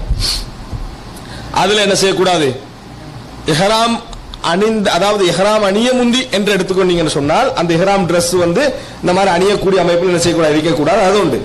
அதுக்கு அடுத்ததாக என்ன, நாங்க இஹ்ராம் அணிந்த பின்னால, இஹ்ராம் ஒருவர் என்ன செய்யறாரு, அணிஞ்சிட்டாரு, அணிந்த பின்னால தவிர்க்கப்பட வேண்டியவைகள் நிறைய விஷயம் இருக்கு. இஹ்ராம் அணிந்தவர் தவிர்க்கப்பட வேண்டிய விஷயங்கள். முதலாவது, இஹ்ராம் என்ன, அஹ்ராம தனக்கு ஹராமாக்கி கொண்டான் அர்த்தம். ஹராமாக்கி கொண்டான். அல்லாஹு அக்பர், தக்பீரத்துல் இஹ்ராம். அதுக்கு என்ன சொல்லுவோம், தக்பீரத்துல் இஹ்ராம். இதை கட்டிட்டா சாப்பிடக்கூடாது, மற்றவங்கள பேசக்கூடாது, விளங்கிட்டா, உலக காரியங்களில் ஈடுபடக்கூடாது, அதான் தக்பீரத்துல் இஹ்ராம். சலாம் கொடுத்தா அதெல்லாம் என்னது, ஓகே. அதே மாதிரி இஹ்ராம் அணிஞ்சிட்டான்னு சொன்னா நீங்க ஹராம் ஆகிக்கிறீங்க. அப்ப சிலதை தவிர்க்கிறது தான் இஹ்ராம், சிலதை தவிர்த்தல் தான் இஹ்ராம். அதே ஒரு இபாதத்து. நம்ம இஹ்ராம் அணிகிறோம்னா ஒரு குறிப்பிட்ட காலத்துல நான் இது முடிக்கும் வரைக்கும் இந்த நேரம் செய்ய மாட்டேன். சில தவாப்பு செய்யறது, சை செய்யறது, முடிவளிக்கிறதெல்லாம் செய்யறது. ஆனா இஹ்ராம் என்றால என்ன தெரியுமா, சிலது நீங்க செய்யாம இருக்கிறது, சிலது செய்யாம இருக்கிறது. அதுல என்ன செய்யக்கூடாது, உங்களுக்கு உடம்புக்கோ அதை இஹ்ராம் அணிஞ்ச பிறகு உடம்புக்கோ Dressக்கோ என்ன செய்யக்கூடாது, வாசம் பூசக்கூடாது. ஆனால் இஹ்ராம் அணிவதற்கு முன்னால, அதாவது இஹ்ராமுடைய நியத்துக்கு முன்னால, இஹ்ராம் எந்த இடத்துல நீங்க நியத்து வைப்பீங்களோ அதுக்கு முன்னால என்ன செய்யலாம், உடம்புக்கு வாசம் பூசுறது தவறு இல்லை. உடம்புக்கு நம்ம வாசங்களை பூசிக்கிறது அல்ல தலைக்கு வாசம் பூசுறதெல்லாம் என்னது தவறு இல்லை. ஆனா இஹ்ராம் அணிஞ்ச பின்னால என்ன செய்யக்கூடாது, இஹ்ராமுடைய நியத்துக்கு பின்னால நாங்க அதுக்கு வாசம் பூசக்கூடாது. வேற என்ன செய்யக்கூடாது, நகம் வெட்டக்கூடாது, முடி களையக்கூடாது, முடியை வலிக்க கூடாது, அல்லது முழுமையாக ஷோட் பண்ணக்கூடாது. வேற என்ன, தலையை மூடக்கூடாது. வேற முகத்தை என்ன செய்யக்கூடாது, கவர் பண்ணக்கூடாது. எது பெஸ்ட்டுக்கு ரசூலுல்லாஹ் அணிய வேணாம் பண்ணாங்க, ஷூ அணிய வேணாம்னு சொன்னாங்க. யாருக்கு ஷூ அணியலாம்னு சொன்னாங்க, யாருக்கு செருப்பு இல்லையோ அவர் என்ன செய்யட்டும், அணியட்டும் என்று ரசூல் ஸல்லல்லாஹு அலைஹி வஸல்லம் சொன்னாங்க. இப்படி சில நிபந்தனைகள் ரசூல் ஸல்லல்லாஹு அலைஹி வஸல்லம் அவர்கள் இஹ்ராம்ல தவிர்க்கப்பட வேண்டிய, அதுல ஹஜ்ஜே பாத்திலாகி போகக்கூடிய ஒரு நிபந்தனை இருக்கு. அது செஞ்சா என்னது, குடும்ப மனைவியுடன் என்னது உறவு கொள்ளல் என்பது பல விஷயங்கள் உண்டாகும். அதுதான் ஹஜ்ஜில மிக பாத்திலான, உங்களோட ஹஜ்ஜில முழுமையாக இல்லாமல் ஆக்கக்கூடிய விஷயம். நம்ம மிக தூரமான விஷயம் அதான். நம்ம மிக தூரமான விஷயம் என்ன, ஒன்று உங்களோட ஹஜ்ஜ என்ன செஞ்சிடும், அது பாழாக்கிடும். ஆனா இப்ப செய்யற ஹஜ்ஜ நீங்க வளமை போல என்ன செய்யணும், தொடர வேண்டும். இப்ப செய்யற ஹஜ்ஜ வளமை போல தொடர வேண்டும். திருப்பி ஹஜ்ஜோட கலா செய்யறது கடமை. இதுக்கு பதிலாக நீங்க ஃபித்யா கொடுப்பது கடமை. இதுக்கு ஒரு பகலா குர்பான் ஒன்று கொடுப்பது, அல்லது நோம்பு பிடிப்பது, அல்லது ஏழைகளுக்கு உணவு அளிப்பது என்னது உங்களுக்கு கடமையாகிறது. அப்ப ஒரு பெரும் பாவம் அதுதான். இந்த அதாவது நம்ம மனைவியுடன் உறவு கொள்ளல் என்பது இஹ்ராமை என்ன செஞ்சிடும், டோட்டலா நீங்க இஹ்ராம பிரேக் பண்ண மாதிரி, இஹ்ராம உடைச்ச மாதிரி. மற்றவைகள் எல்லாம் நீங்க வேண்டும் என்று செஞ்சாலும் இஹ்ராம உடைச்ச மாதிரி என்ன செய்யாது, ஆகாது. ஒரு அத்தை ஒரு ஆள் தந்துட்டு நல்லா ஐயன் பூசிட்டீங்கன்னு வைங்களேன், இது என்னது, இஹ்ராம் உங்களை உடைச்சு நீ இஹ்ராம் முடிச்சு கலைஞ்சிட்டீங்க, இனி திருப்பி இந்த உம்ரா சரி வராத லெவலுக்கு என்ன செய்யாது, வராது என்பதை புரிஞ்சுக்கணும். இதெல்லாம் இப்ப வேணும் என்று செஞ்சா மட்டும்தான். இந்த தடை செய்யப்பட்ட லிஸ்ட் எல்லாம் இருக்குதே, இதெல்லாம் எப்ப நீங்க குர்பான் கொடுக்கணும் தெரியுமா, அதுக்கு ஃபித்யா பரிகாரம் கொடுக்க வேண்டும் தெரியுமா, எப்ப வேணும் என்று செய்தால். ஒரு அத்தர் தாரார் நல்லா இருக்காண்டு ரூம்ல போய் திரிக்கிறோம், நான் தவாப் செய்யல, இதெல்லாம் நியத்துல முடிஞ்சு நல்லா இருக்கணும், அந்த வாசனைக்கு அப்ப கொஞ்சம் பேர் ரூமுக்கு வந்தோடனே கடைக்கு போற பாட்டி எல்லாம் இருந்தானே, உம்ரா முடிக்க முந்தைய ஒரு அத்தரை தூக்கிட்டு வந்துட்டான்னு வைங்களேன், அவ எடுத்து பார்த்து போட்டோம், அடே பிழையே அப்படின்னு நினைக்கிறீங்களே, நீங்க வேணுமென்று செய்யலையே, இதுக்கு உங்களுக்கு என்னது தண்டனை கிடையாது. எதுக்கு தெரியுமா, அத்தர் சரி அத்தர் தானே, தெரிஞ்சு என்னது வேணுமென்று பூசின ஒன்று வைங்களே, அப்ப என்ன அந்த கடமை உண்டாகும். சரி, இதுல நீங்க என்ன பார்க்கணும்னு சொன்னால், முடிக்கலைதல் சம்பந்தமாக குர்ஆன் நேரடியா சொல்லுது. நீங்க என்ன செய்ய வேண்டாம், முடிய என்ன செய்ய வேண்டாம், வலிக்க வேண்டாம் அப்படின்னு சொல்லி குர்ஆன் நேரடியாகவே சொல்லுது.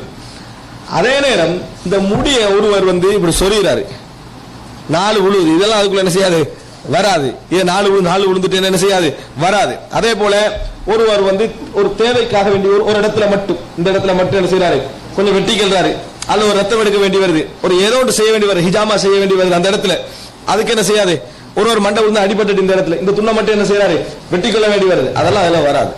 எது வரும், டோட்டல் முடியை ஷோட் பண்றதும் டோட்டல் முடியை என்னது வலிக்கிறதும், முடி வெட்டுதல் முடி வலித்தளிக்குது, இதுதான் வரும். மற்றபடியான எதுவும் என்ன செய்யாது, வராது. ஒருவர் இப்படி சொல்லி 4 முடி என்ன செஞ்சுட்டு கீழே விழுந்துட்டு இதெல்லாம் போட்டு வச்சுப்பாங்க லிஸ்ட்ல, அது என்ன செய்யாது, கூட முடிஞ்சு நீங்க குர்பானி கொடுத்தா ஆகணும் அப்படி என்னது, இதெல்லாம் என்னது மார்க்கத்தில் இல்லாத விஷயங்கள் நம்மளாக, அதாவது சில மிதமிஞ்சி ஆய்வுகள் என்ன செய்யலாம், அதை சொல்லலாம். அதே போல நகம் வெட்டுறது, நகத்தை என்ன செஞ்ச, நகம் நம்ம வெட்டக்கூடாது. ஒருவர் நகத்தையே வெட்டிட்டான்னு வைங்களேன், இந்த நகத்தை வெட்டிட்டார் ஒருவர், இந்த மாதிரி வெட்டி விட்டால் அவர் ஃபித்யா கொடுக்கணும் என்பதற்கு எந்த விதமான ஆதாரம் இல்ல. இன்னும் சொல்ல போனா நகத்தை வெட்டக்கூடாதுக்கு நேரடியான ஆதாரம் என்னது இல்ல. அது எப்படி எடுத்தாங்க தெரியுமா, உடம்பில் உள்ள விஷயங்களை களையக்கூடாது என்று தலையில ரசூல் அல்லாஹ் தஆலா முடிய களையக்கூடாதுன்னு சொல்றானே, அதுல இருந்து என்ன செஞ்சாங்க, அதை எடுத்தார்கள். அதுல இருந்து அந்த நகத்தெல்லாம் எடுத்தாங்களே ஒழிய நேரடியா என்னது நகத்தை வெட்ட வேண்டாம் என்று சொன்னதாக எந்த செய்தியும் இல்லை. அதே போல உதுகியா நியத்து வைக்கிறாரே, அவர் நகம் வெட்டக்கூடாது, அந்த செய்தியிலிருந்து இதை என்ன செஞ்சாங்க, எடுத்தாங்களே தவிர நேரடியாக இந்த செய்தியை நீங்க என்ன செய்ய மாட்டீங்க, காண மாட்டீங்க. ஆனால் பொதுவாக இஸ்லாமிய அறிஞர்களுக்கு மத்தியில் நகம் களையக்கூடாது என்று சொல்றது உடன்பாடான ஒரு கருத்தாவே என்ன செய்யுது இருந்து வருவதை நாங்கள் பார்க்கிறோம். எனவே உடம்புல நம்ம முடி களையக்கூடாது, அது போல என்னது நகம் களையக்கூடாது, அது போல வாசனை பூசிக்கொள்ள கூடாது, அது போல தலைய மறைக்க, டிரெஸ்ஸோட உள்ள பகுதிகள் களைதலோடு உள்ள பகுதிகள் என்று நினைச்சிட்டீங்கன்னா சரி, டிரெஸ்ஸோட உள்ள அணிதலோடு உள்ள பகுதிகள் களைதலோடு உள்ள பகுதிகள், முடி நகம் இது என்னது களைதலோடு உள்ள பகுதிகள். டிரெஸ் தலையை மூடுறது, முகத்தை மூடுறது, டிரெஸ்ஸை என்ன செய்யறது, அந்த மாதிரி அணிகிறது, அதுக்கு வாசம் பூசிக்கிறது, இது டிரெஸ்ஸோடு உள்ள பகுதிகள். இவைகளை என்ன செய்யக்கூடாது, நாம் செய்யக்கூடாது. இதெல்லாம் தாண்டி அதாவது எங்களை இதே பாழாக்கக்கூடியது எது, இஹ்ராமுடைய டிரெஸ் நம்ம எதுக்கு ஹராமாக்கி கொண்டோமோ அதை பாழாக்கக்கூடியது குடும்ப உறவு. இதை நம்ம ஞாபகம் வச்சுக்கணும்டா சரி. அடுத்தது குடும்ப உறவு என்ற அம்சத்தோட இன்னொன்று நம்ம 4வது அம்சமாக திருமணம் பேசுறது, ஒப்பந்தம் பண்றது, இதெல்லாம் கூடாது. ஆனா ஹஜ்ஜில தான் கூட திருமண பேச்சுவார்த்தை நடத்தும். ஏன் நடக்கும் தெரியுமா, மினால எல்லாம் வேலையை முடிஞ்சாலும் ஃப்ரீ ஆயிடுவாங்களா, பெரும்பாலும் எல்லாம் ஹாஜிமார்கள் கொஞ்சம் வசதியான ஆளத்தான் வந்திருப்பாங்க. அப்ப அதனால வசதியான ஆளை கண்டுபிடிக்கிற இடமே மினாவா மாறிக்கின்றைக்கு. அதனாலதான் ரசூல் ஸல்லல்லாஹு அலைஹி வஸல்லம் அதை என்ன செஞ்சாங்க, நீங்க இந்த மாதிரி செய்யக்கூடாது, இஹ்ராம் அணிஞ்சு அதை பேசக்கூடாது என்பதற்காக வேண்டி அந்த டைம்ல தான் கல்யாண பேச்சுவார்த்தை டோட்டலா என்ன செய்யும் நடக்கும். முடிச்சுக்கலாம், இப்ப நாளைக்கு போனோம்னு நம்ம அந்த வேலையை பார்த்துக்கலாம். என்னது அங்கதான் எனது எல்லா பேச்சுவார்த்தையும் நடக்குது. இது இப்ப தவாப்ல சிலர் வந்து எல்லாம் முடிஞ்சு சரி எல்லாம் ஹஜ்ஜுடைய அமல்கள்லாம் முடிஞ்ச பிறகு பேசுறாங்கன்னா அது பிழை இல்லை. ஹஜ்ஜுக்கு முந்தையே இங்கிருந்தே தவாப் எப்படா முடியும், அவசரமா இந்த பேச்சுவார்த்தை அந்தால மிஸ் ஆக்கிறோம் கூடாது, ஊர் பக்கத்து ஊராமட்டு வேற கேள்விப்படுது, இப்படி என்று என்ன செய்வாங்க, அதுல பேச்சுவார்த்தைக்கான மனநிலையோடயே திரிவாங்க, இருக்கிறாங்க நிறைய.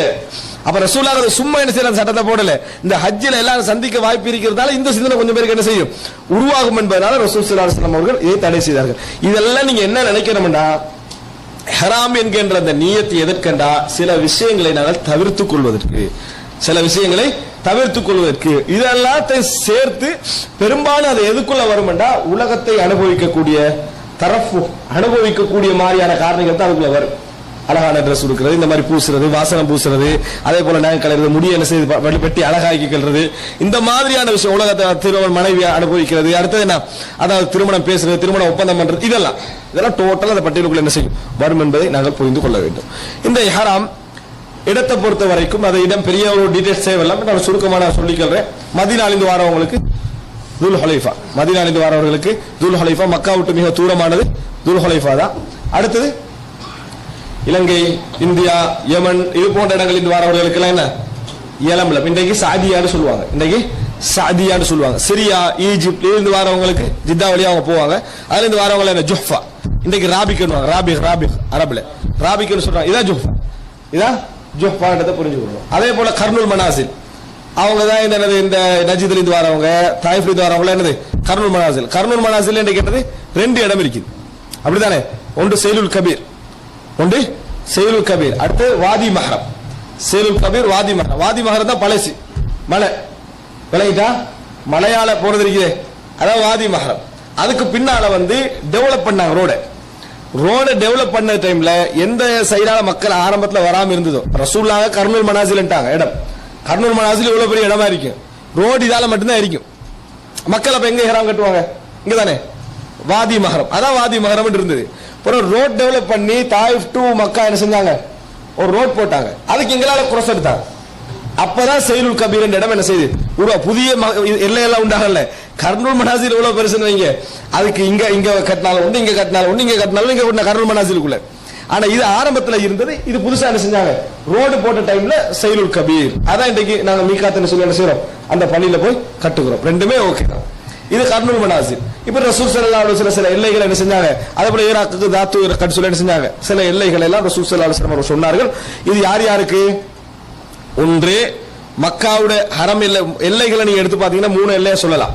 ஒன்று ஹரம் எல்லை, ஹரம் எல்லை அதாவது மக்காவுடைய எல்லை, அது அதுக்குள்ள குஃபார்கள் என்ன செய்யலாது, காபிர்கள் போக முடியாது. இன்னொன்று மீகாத் எல்லை, இந்த மீகாத் எல்லைக்கும் ஹரம் எல்லைக்கும் இடைப்பட்டது, மீகாத் எல்லைக்கும் ஹரம் எல்லைக்கும் இடைப்பட்ட இடம். அடுத்தது என்ன, வெளியே, மீகாத்துக்கு வெளியே. மீகாத்துல அந்த ஏரியால உள்ளவர்களும் வெளியிருந்து வருகின்றவர்களும் அதன் பக்கத்தால போறவங்களும் என்ன செய்யணும், அந்தந்த எல்லைகள்ல இஹ்ராம் அணிஞ்சுக்கணும். இதுக்கு உள்ளவர்கள் எங்க இருக்கிறாங்களோ அங்க இருந்து என்ன செய்யணும் இஹ்ராம். அதே போல மக்கால் உள்ளவர்கள் அந்தந்த இடத்துல இருந்து, மக்கால வேலை செய்யறவங்க இருப்பாங்க, உங்கள்கிட்ட யாரா கேட்பாங்க நம்ம எப்படி இஹ்ராம் கட்டுற, தண்ணீமுக்கு போகணுமா, ஆயிஷா பள்ளிக்கு போகணுமா, அப்படியெல்லாம் கேட்பாங்க. நீங்க அந்தந்த இடத்துல என்ன செய்யலாம், இஹ்ராம் நியத்து வைக்கலாம் என்பதை நம்ம புரிந்து கொள்ள வேண்டும். அப்ப அடுத்ததாக அதை தாண்டி இது சுருக்க பெரிய அளவில் சொல்ல வேண்டிய அவசியம் இல்லை. இஹ்ராம் முடிஞ்ச பின்னால இவ்வளவு நேரம் நிறைய படிச்சிட்டோம்னு நான் நினைச்சிடாம, நாங்க வந்து இஹ்ராத்துல தவிர்க்க வேண்டிய விஷயங்களை, இஹ்ராம் அடிக்கிறோம் நம்ம தவிர்க்கத்தான் அணுகிறோம், தவிர்க்க வேண்டிய விஷயங்களையும் அந்த இஹ்ராத்துடைய நியத்து வைக்க வேண்டிய இடத்தையும் பத்தி நம்ம என்ன செஞ்சோம் இன்னைக்கு சுருக்கமாக தெரிந்து கொண்டோம். இப்ப இஹ்ராம் ட்ரெஸ் போட்டுறோம், நம்ம ட்ரெஸ் போடுறோமே, போட்ட உடனே நம்ம அந்த இஹ்ராம் இதுக்குள்ள வரல, நம்ம சர்வசாதாரணமா தான் எப்ப நம்ம நியத்து சொல்றோமோ, லப்பைக உம்ரத்தன் லப்பைக ஹஜ்ஜத்தன் என்று சொல்லியோ, லப்பைக உம்ரத்தன் ஹஜ்ஜத்தன் என்றோ எப்படி சொல்றோமே, அப்பதான் அந்த இதுக்குள்ள என்ன செய்யறோம் நம்ம வருகிறோம். பிளைட்ல வரதுனால இப்ப இன்றைக்கு என்னது பிளைட்ல சொல்லிடுவாங்க, பஸ்ல நம்ம இங்க போறோம்னா தாயிஃப்ல என்ன செஞ்சிருவாங்க, அதை நம்ம இஹ்ராம் செய்யலாம். அடுத்ததாக இஹ்ராமுக்குரிய விஷயங்கள்ல நம்ம தெரிஞ்சு கொள்ள வேண்டியது குளிக்கிறது இருக்குது.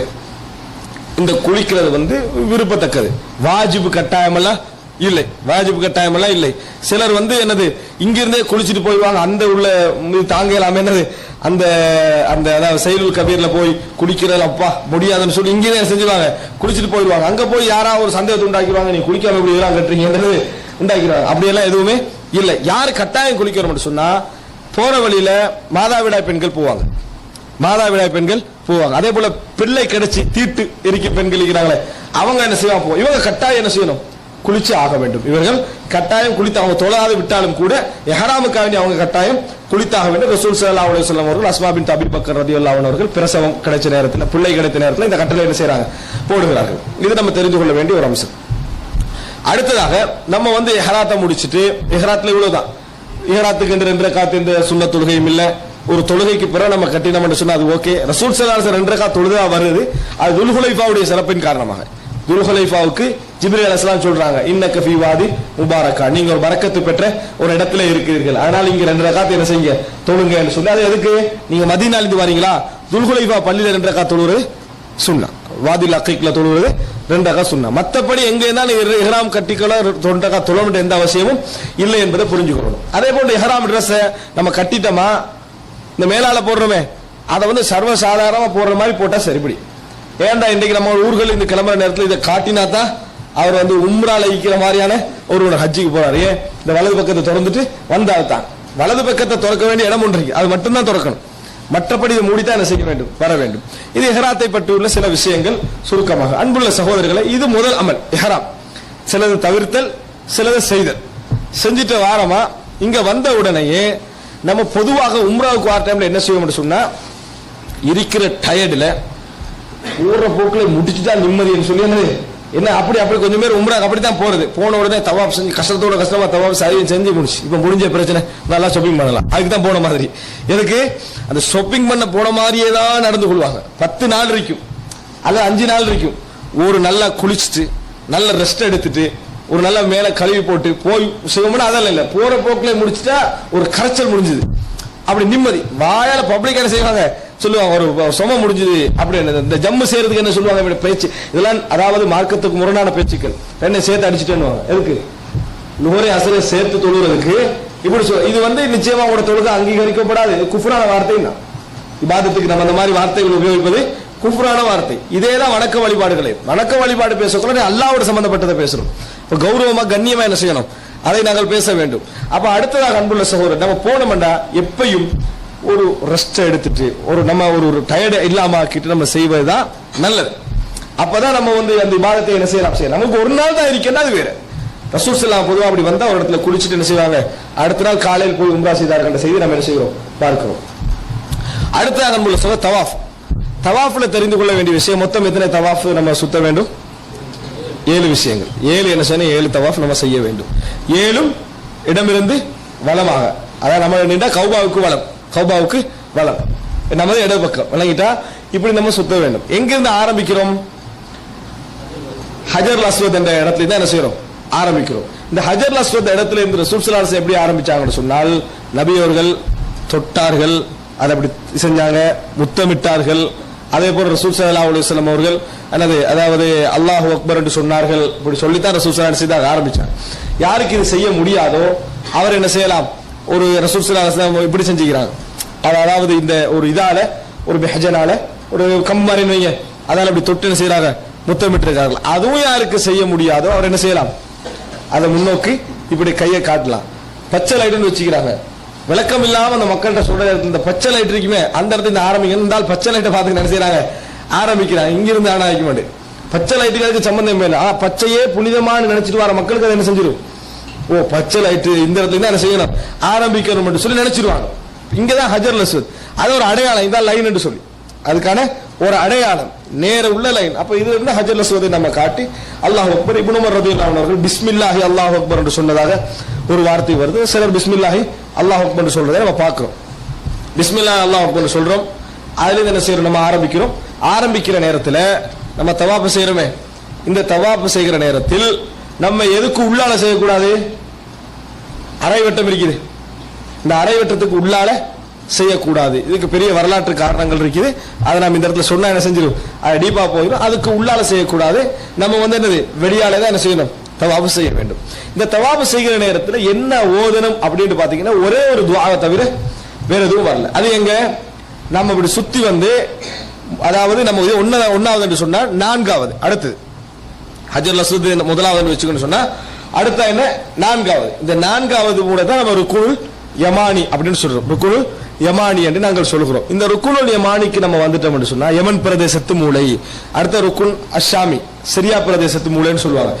யமன் அந்த சைடுக்கு நம்ம அந்த ருக்குல் யமானி என்ற பகுதிக்கு நம்ம வந்தோம் என்று சொன்னால் அந்த இடத்துல என்ன செய்யணும்? என்ன ரப்பனா ஆத்தினா ஃபித் துன்யா ஹஸனத்தன் வ ஃபில் ஆখিরাতি ஹஸனத்தன் வ கினா அஸாபன்னார். இது சொல்லி இது வாஜிப் எல்லாம் இல்ல, இந்த துஆ சொல்லிக்கணும். மற்றபடி நாம தவாஃப்ல ஒரு அவசியம் ஏற்பட்டா பேசுறது, ஒரு அவசியம் ஏற்பட்டா சொல்றது, இதெல்லாம் பிழை இல்லை. ஆனா பெரும்பாலும் எந்த அளவுக்கு அமைதியாக இருந்து துஆக்களை சொல்லிக்கொண்டு குர்ஆனை ஓதிக்கொண்டு திக்ர்களோடு நம்ம அந்த இடத்தை செய்யறோமோ அந்த அளவுக்கு அது நல்லது என்பதை நம்ம புரிந்து கொள்ள வேண்டும். இதுதான் தவாஃப். தவாஃப் முடிஞ்சுதா அடுத்த நம்ம செய்ய வேண்டிய வேலை என்ன? 2 ரக்காத். அவசரமா சையை போயிட்டாங்க, இப்போ டக்குன்னு முடிச்சிருவோம். சரி சரியா சைக்கு போயிட்டாங்க. சை என்ன? அத சைக்கு முன்னால ரசூல் ஸல்லல்லாஹு அலைஹி வஸல்லம் என்ன செஞ்சாங்க? இது முடிச்ச உடனேயே மகாம் இப்ராஹிம் முன்னால, அதாவது காபத்துல்லா மகாம் இப்ராஹிம் இடையில, காபத்துல்லாவுக்கும் இவருக்கு இடையில மகாம் இப்ராஹிம், அதுக்கு பின்னால தான் தொழுதாங்க. நேரம் இல்லை, நேர தொழுது பிள்ளை மக்களை டிஸ்டர்ப் பண்ணுவோம். சரியா அப்படி நேரம் பின்னால தொழுது மாட்டா என்னது? நீங்க மட்டும் தான் ஹஜ்ஜுக்கு வந்துக்கிறீங்க, இல்ல எல்லாரும் வந்துக்கிறாங்க, எல்லாருக்கும் அந்த இடத்துல இப்படி நிக்கிறது இயலாது. அப்ப இயன்ற அளவுக்கு அத மக்காமுக்கு பின்னுக்கு என்ன செய்யலாம்? நம்ம வேண்டிய இடத்துல தொழலாம். 2 ரக்காத்துக்கள். இதுல நம்ம நேற்று சொல்ற நேரத்துல முதலாவது ரக்காத்துல குல் ஹுவல்லாஹு அஹத், இரண்டாவது குல் யா அய்யுல் காஃபிரூன் என்று ரிவாயத் வருது. சில ரிவாயத்துக்கள்ல முதலாவது குல் யா அய்யுல் காஃபிரூன், இரண்டாவது குல் ஹுவல்லாஹு அஹத் என்று அறிவிப்புகள் வருது. எதை நீங்க இப்படி ஓதினாலும், ரெண்டும் ஓதாம வேற சூரா ஓதினாலும் உங்களுக்கு அந்த தொழுகையில் என்னது எந்த பிரச்சனையும் இல்லை. ரசூல் ஸல்லல்லாஹு அலைஹி வஸல்லம் அவர்கள் அந்த 2 ரக்காத் தொழுத பின்னால என்ன செய்தார்கள்? இந்த 2 ரக்காத் தொழாட்டி தவாஃப் என்னது கூடும், தவாஃப் கூடும். வணங்கிட்டா இந்த 2 ரக்காத் நம்ம தொழுத பின்னால மறுபடியும் என்ன செய்யலாம்? அங்க ஜம்சம் குடிச்சாங்க ரசூல் ஸல்லல்லாஹு அலைஹி வஸல்லம் அவர்கள், தண்ணியை ஊற்றினார்கள். ஆனா இப்ப அந்த வசதி அங்க நிக்கிறது இல்லை, நம்ம அங்கதான் என்ன செய்யணும்? போகணும். எல்லாம் முடித்த பின்னால நேர சாயிக்கு போறோம். சாயிக்கு போற நேரத்தில் ஹதீஸ்ல வரக்கூடிய அமைப்புல இன்றைக்கு சாயியோட இடம் இல்லை. இன்றைக்கு தௌர், 1ஆம் தட்டு 2ஆம் தட்டு 3ஆம் தட்டு 4ஆம் தட்டு என்ன செய்யுது அங்க போயிட்டு.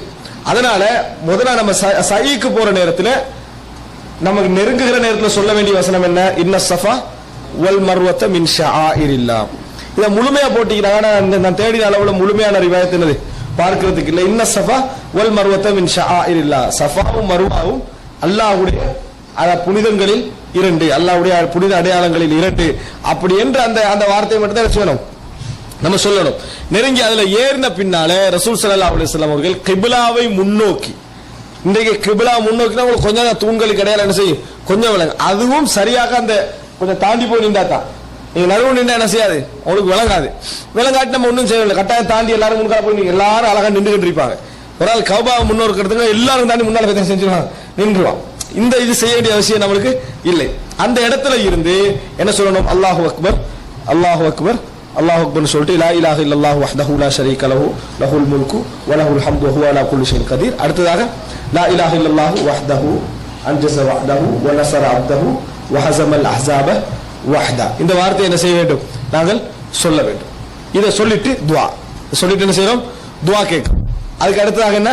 மறுபடியும் அதையே சொல்றோம், மறுபடியும் துஆ கேட்கிறோம், மறுபடியும் அதையே சொல்றோம். இப்படி ரசூல் ஸல்லல்லாஹு அலைஹி வஸல்லம் அவர்கள் 3 முறை என்ன செய்தார்கள் என்றதை பார்க்கிறோம். அப்ப இந்த 3 முறையும் கட்டாயம் செய்தால்தான் சாயி கூடும் என்பதல்ல, இது ஒரு சுன்னால உள்ளது. நம்ம டயர்ட் ஆகிட்டோம், சொல்ல இயலாத கிரௌட் அப்படி ஆகிட்டு, நம்ம கவனிக்க வேண்டிய லெவல்ல நிறைய பேர் கீழே விரிக்கிறாங்க அப்படி என்று சொன்னா நம்ம சாயி செஞ்சா என்னது அது போதுமானது. இந்த துஆ என்னது நம்ம விரும்பினா நம்மளோட அந்த அளவுக்கு ஹிம்மத் ஒன்று இருந்தா முழுமையா என்ன செய்யலாம்? அதை செய்யலாம். இங்கிருந்து ஓடுறோம், ஓடுற நேரத்தில் ரசூலுல்லாஹ் காலத்துல அன்னைக்கு ஒரு பள்ளம் இருந்தது. அந்த பள்ளத்துல ரசூலுல்லாஹ் என்ன செய்வாங்க? இறங்கி அப்படி ஓடுவாங்க. இன்றைக்கு அந்த பள்ளத்தை வச்சிருந்தா அவ்வளவுதான், விளங்கிட்டா? ஏன்னா அவ்வளவு கிரௌட் இருக்குது. அதனால பள்ளத்தை அடைச்சிட்டு என்ன செஞ்சுக்கிறாங்க? அதை உனக்கு அடையாளம் போட்டு பச்சை 2 லைட் வச்சுக்கிறாங்க, 2 பச்சை லைட்டுகள் வச்சுக்கிறாங்க. அந்த ஓடுறதுக்கு அதுல அந்த இடத்துல ஓடுவதற்காக வைத்திருக்கிறார்கள். அப்படியே நேர போய் மர்வாக்கு போறோம். மர்வாலே அதே மாதிரி என்ன செய்யறோம்? திருப்பி என்ன செய்யறோம்? சஃபாவுக்கு வரோம். மொத்தம் எத்தனை? 2. இப்படியே முடியும். இதுல மர்வால முடியும். இதோட என்ன செய்யற? 7வது முறை போய் நிக்கிறோமே, அப்ப என்ன செய்யக்கூடாது? இந்த துஆ திருப்பி சொல்லக்கூடாது. முடிஞ்சது, 7 முறையோட முடிஞ்சது. 7ஆம் முறை சொல்லிட்டு தான் நம்ம வரணும் பண்றது அல்ல. இந்த நம்ம 7 முறை செஞ்சோமா முடிஞ்சது, 7வது முறையில முடிய கூட அதோட முடிஞ்சது, அதெல்லாம் வெளியே வந்துடும். இந்த இடத்துல பெண்கள் ஓடலாமா? சபா மர்வால வேகமா ஓடலாமா பெண்கள்? சரி, யார் முதல்ல ஓடினாங்க? அதுல எதுக்காக நம்ம ஓடுறோம்? ஹாஜரா சபை பெண்கள் ஓடக்கூடாண்டா. அதனால ஒரு கருத்து முறைப்பாடு என்ன செய்யுது, பெண்கள் ஓடினத்தால தான் ஓடுறோமே. ஹாஜரா அலைஹிஸ்ஸலாம் ஓடினதுனாலதான் நம்ம ஓடுற மட்டும் இப்னு அப்பாஸ் என்ன செய்யறாங்க சொல்றாங்க. அப்படி இருக்கிறதால பெண்கள் ஓடக்கூடாண்டா என்ற ஒரு முரண்பாடு அறிஞர்களுக்கு மத்தியில் இருந்ததுனால ஓடலாம். எப்பொழுது அஜ்னபியான ஆண்கள் இல்லாம அதுக்கான ஒரு தனிமையான ஒரு சந்தர்ப்பம் கிடைச்சால், அல்லது நம்மளை கவனிக்கக்கூடிய அமைப்புல இல்லை என்ற மாதிரி அப்படியான காலகட்டங்கள் வரும் தானே. அந்த மாதிரி மிச்சமே எம்டியா இருக்கும். அந்த மாதிரி கட்டங்கள் அவர்கள் ஓடினால், அல்லது இரவு நேரங்களை யாருமே இல்லாத நேரத்தில் அப்படி நடக்கிற இடத்துல கொஞ்சம் குறைவாக கவனிக்குது, யாரும் அவதானிக்கக்கூடிய வாய்ப்பு இல்லை என்றதுல ஓடினால் தவறு இல்லை. ஹராம் எல்லாம் என்னது அதுல இல்லை என்று சொல்றது. தவாஃபுல இருந்தா இதுல இருந்தா தவாஃபுல அந்த ஆரம்பத்துக்கு 3 ஓடுவோமே இது மாதிரி. அப்ப அன்புள்ள சகோதரர்களே, அடுத்ததாக தவாஃபுல் நம்ம 2 விஷயம் சொல்லல, இப்பதான் ஞாபகம் வருது. சாயை சொல்றது என்ன, ஒன்று முதல் பகுதி என்ன செய்யணும், இந்த வலது பகுதியை நாங்கள் திறந்து கொள்ள வேண்டும். 7க்கு 3 கல 7 சுத்துக்கு என்ன செய்யணும், இதை திறந்து வச்சுக்கணும். 3 சுத்துக்கு ஓடணும், ஓட்டமும் நடையுமாக சொல்றோம். அது மாதிரி கொஞ்சம் வேகமாக என்ன செய்யணும், ஓட வேண்டும். மற்ற 4க்கும் நடக்கணும். இது முடிஞ்சுதான் நம்ம முழுமையான செய்யணும், போட்டுக்கொள்ள வேண்டும். இது இந்த தவாஃபுக்கு மட்டும்தான், இந்த தவாஃபுக்கு மட்டும்தான். அதோட நம்ம மற்ற எக்ஸ்ட்ராவா செய்வோம் தவாஃபு, அதுகளுக்கு இந்த சட்டத்தை ரசூல் ஸல்லல்லாஹு அலைஹி வஸல்லம் அவர்கள் சொல்லவில்லை. அன்புள்ள சகோதரர்களே, இதற்கு பின்னால சாய் செஞ்சிட்டாங்களா தவாஃபுடைய விஷயம். 3வது அமல் என்ன, அதாவது சாய் செய்யற விஷயம். அதற்கு பின்னால ரசூல் ஸல்லல்லாஹு அலைஹி வஸல்லம் அவர்கள் என்ன செஞ்சாங்க, மொட்டை அடிப்பவர்களுக்கு துஆ கேட்டாங்க. அல்லாஹும்ம ஃபிர் லில் முஹல்லகீன், யாரெல்லாம் இந்த மொட்டை அடிக்கிறார்களோ அவர்களுக்கு ரஹமத்து செய்வாயாக. அப்போ பக்கத்து நபி தோழர் வலில் முகஸ்ஸிரீன், ஷோட் பண்றவங்களுக்கு என்ன செய்யுங்க, துஆ கேளுங்க. அப்ப ரசூல் ஸல்லல்லாஹு அலைஹி வஸல்லம் செஞ்சாங்க, மறுபடியும் லில் முஹல்லகீன் தான் கேட்டாங்க, மொட்டை அடிக்கிறவர்களுக்கு மன்னிப்பாயாக. 3வது முறை என்ன செஞ்சாங்கன்னு சொன்னால், அல்லாஹும்ம இர்ஹமில் முகஸ்ஸிரீன், ஷோட் பண்றவங்களுக்கு ரஹமத் செய்வாயாக கேட்டாங்க. இது அடுத்த செலவு எப்படி சொல்றாங்கன்னு சொன்னா, ஏதோ போனா போதும் என்ன செஞ்சாங்களா கேட்டாங்க. அப்படியெல்லாம் ஒண்ணும் கேட்கறது, ரசூலா போனா போதும் ஒரு வேலை என்ன செய்ய மாட்டாங்க, இபாதத் விஷயத்துல செய்ய மாட்டாங்க. மொட்டை அடிப்பதுதான் சிறந்தது. அதுக்காக வேண்டி பாவ மன்னிப்பு ரசூல் ஸல்லல்லாஹு கேட்டார்கள். ஷோட் பண்றதும் அனுமதி. குர்ஆன்ல வருது எப்படி, முஹல்லகீன ரூஸக்கும் வ முகஸ்ஸிரீன், நீங்கள் உங்கள் தலைகளை அதாவது வலித்தவர்களாகவும் மலித்தவர்களாகவும் ஷோட் பண்ணியவர்களாகவும். 2 குர்ஆன்ல அல்லாஹ் என்ன செய்றான், போனா போதும் அல்லாஹ் சொன்னாங்க குர்ஆன்ல, போனா போதும்னு சொல்லல. ஆனா முதலாம் ஒருவர் போறார் உம்ராக்கு, அந்த டைம்ல அந்த மகஃபிரத்துக்கு ஆசை இல்லாட்டி அது ஒரு அர்த்தம். நம்ம அதுக்கு தான் நம்ம செய்யறோம், அல்லாஹ்வுடைய மகஃபிரத் கிடைக்குமா, இந்த ரசூலுல்லாஹ் துஆ அதுக்கு இருக்கிற நம்ம இயன்ற அளவுக்கு என்ன செய்யணும், அதையே நம்ம செய்ய பார்க்க வேண்டும். ஆனா சில பொழுதுகள் ஒருவருக்கு அதை தவிர்த்துக் கொள்ள வேண்டிய நிலைமை வரும். அடுத்த கிழமை கல்யாணமா இருக்கும், உதாரணத்துக்கு அடுத்த இந்த உம்ரால முடிச்சுட்டு போனா அடுத்த வாரம் திருமணம் அப்படின்னு இருக்கும்.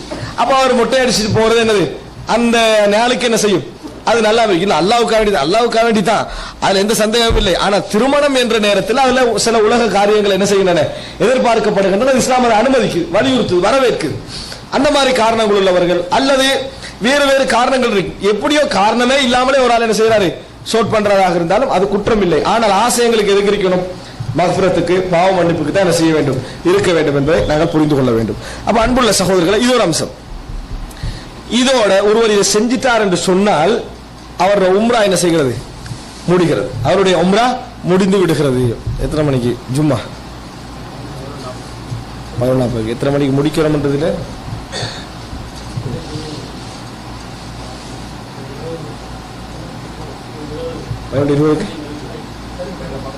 ஒரு 10 நிமிஷத்துல முடிச்சுக்கோங்க, அப்படியே இன்ஷா அல்லாஹ். அப்ப அன்புள்ள சகோதரர்களே, இது செஞ்சிட்டார் என்று சொன்னால் உம்ரா முடிகிறது. ஆனால் இந்த உம்ராவுடைய செயல்பாடு ஜாகிலிய மக்கள் எப்படி நினைச்சிருந்தாங்கடா, ஹஜ்ஜி மாசத்துல உம்ரா செய்யக்கூடாது, ஹஜ்ஜி மாதத்துல உம்ரா செய்யக்கூடாது அப்படின்னு நினைச்சுக்கிட்டு இருந்தாங்க. இப்ப ரசூல் ஸல்லல்லாஹு அலைஹி வஸல்லம் இறுதி ஹஜ்ஜிக்கு வந்துட்டு சயீம் செய்யறாங்க. எல்லா நபித்தோழர்களும் சயீம் என்ன செய்யறாங்க. செஞ்சு முடிச்ச பின்னால துல்ஹிஜ்ஜா மாதம் இப்ப நபித்தோட உள்ளத்துல என்ன இருக்குது, ஹஜ்ஜி. நம்ம ஹஜ்ஜி தான் செய்யறோம். இஹ்ராம் அணிஞ்சா இனி எப்ப கலைகிறது, நம்ம என்னது, அதாவது தவாஃப் இஃபால்ல முடிச்ச பிறகு என்ன செய்யறது, கலைகிற எண்ணங்கள் தான் அவங்களுக்கு இருக்குது. ரசூலுல்லாஹ் சஹீஹ் செஞ்ச பின்னால ரசூலுல்லாஹ் சொல்றாங்க, அதாவது லவ் இஸ்தக்பல்து மின் அம்ரி மஸ்தக்பர்து லம் அசுகில் ஹதிய. ரசூல் ஸல்லல்லாஹு அலைஹி வஸல்லம் சொல்றாங்க, நான் ஏற்கனவே இதுக்கு நான் யோசித்தே வந்திருந்தால் நான் ஹதி கொண்டு வந்திருக்க மாட்டேன், நான் குர்பானி பிராணிகளை கொண்டு வந்திருக்க மாட்டேன். நான் இதை என்ன செஞ்சிருப்பேன்டா, குர்பானி பிராணிகள் கொண்டு வந்தில்லாது விட்டால் இதை உம்ராவாக நான் ஆக்கி இருப்பேன். நான் கொண்டு வந்துட்டேன், நான் என்ன செய்து விட்டேன், நான் உம்ரா குர்பானி பிராணிகளை கொண்டு வந்து விட்டேன். குர்பானி பிராணிகளை யார் அங்கு கொண்டு போறாரோ அவர் அதை அறுக்கின்ற வரைக்கும் இஹ்ராத் என்ன செய்யக்கூடாது, களையக்கூடாது. வலா தஹ்லிகு ரூஸக்கும், உங்களது அதாவது தலைகளை நீங்கள் மலிக்க வேண்டாம், இந்த குர்பானி பிராணிகள் அவருடைய இடத்தை அடைகின்ற வரைக்கும். அப்படின்னா 10ஆம் நாள் வரைக்கும் என்ன செய்யலாது, இயலாது.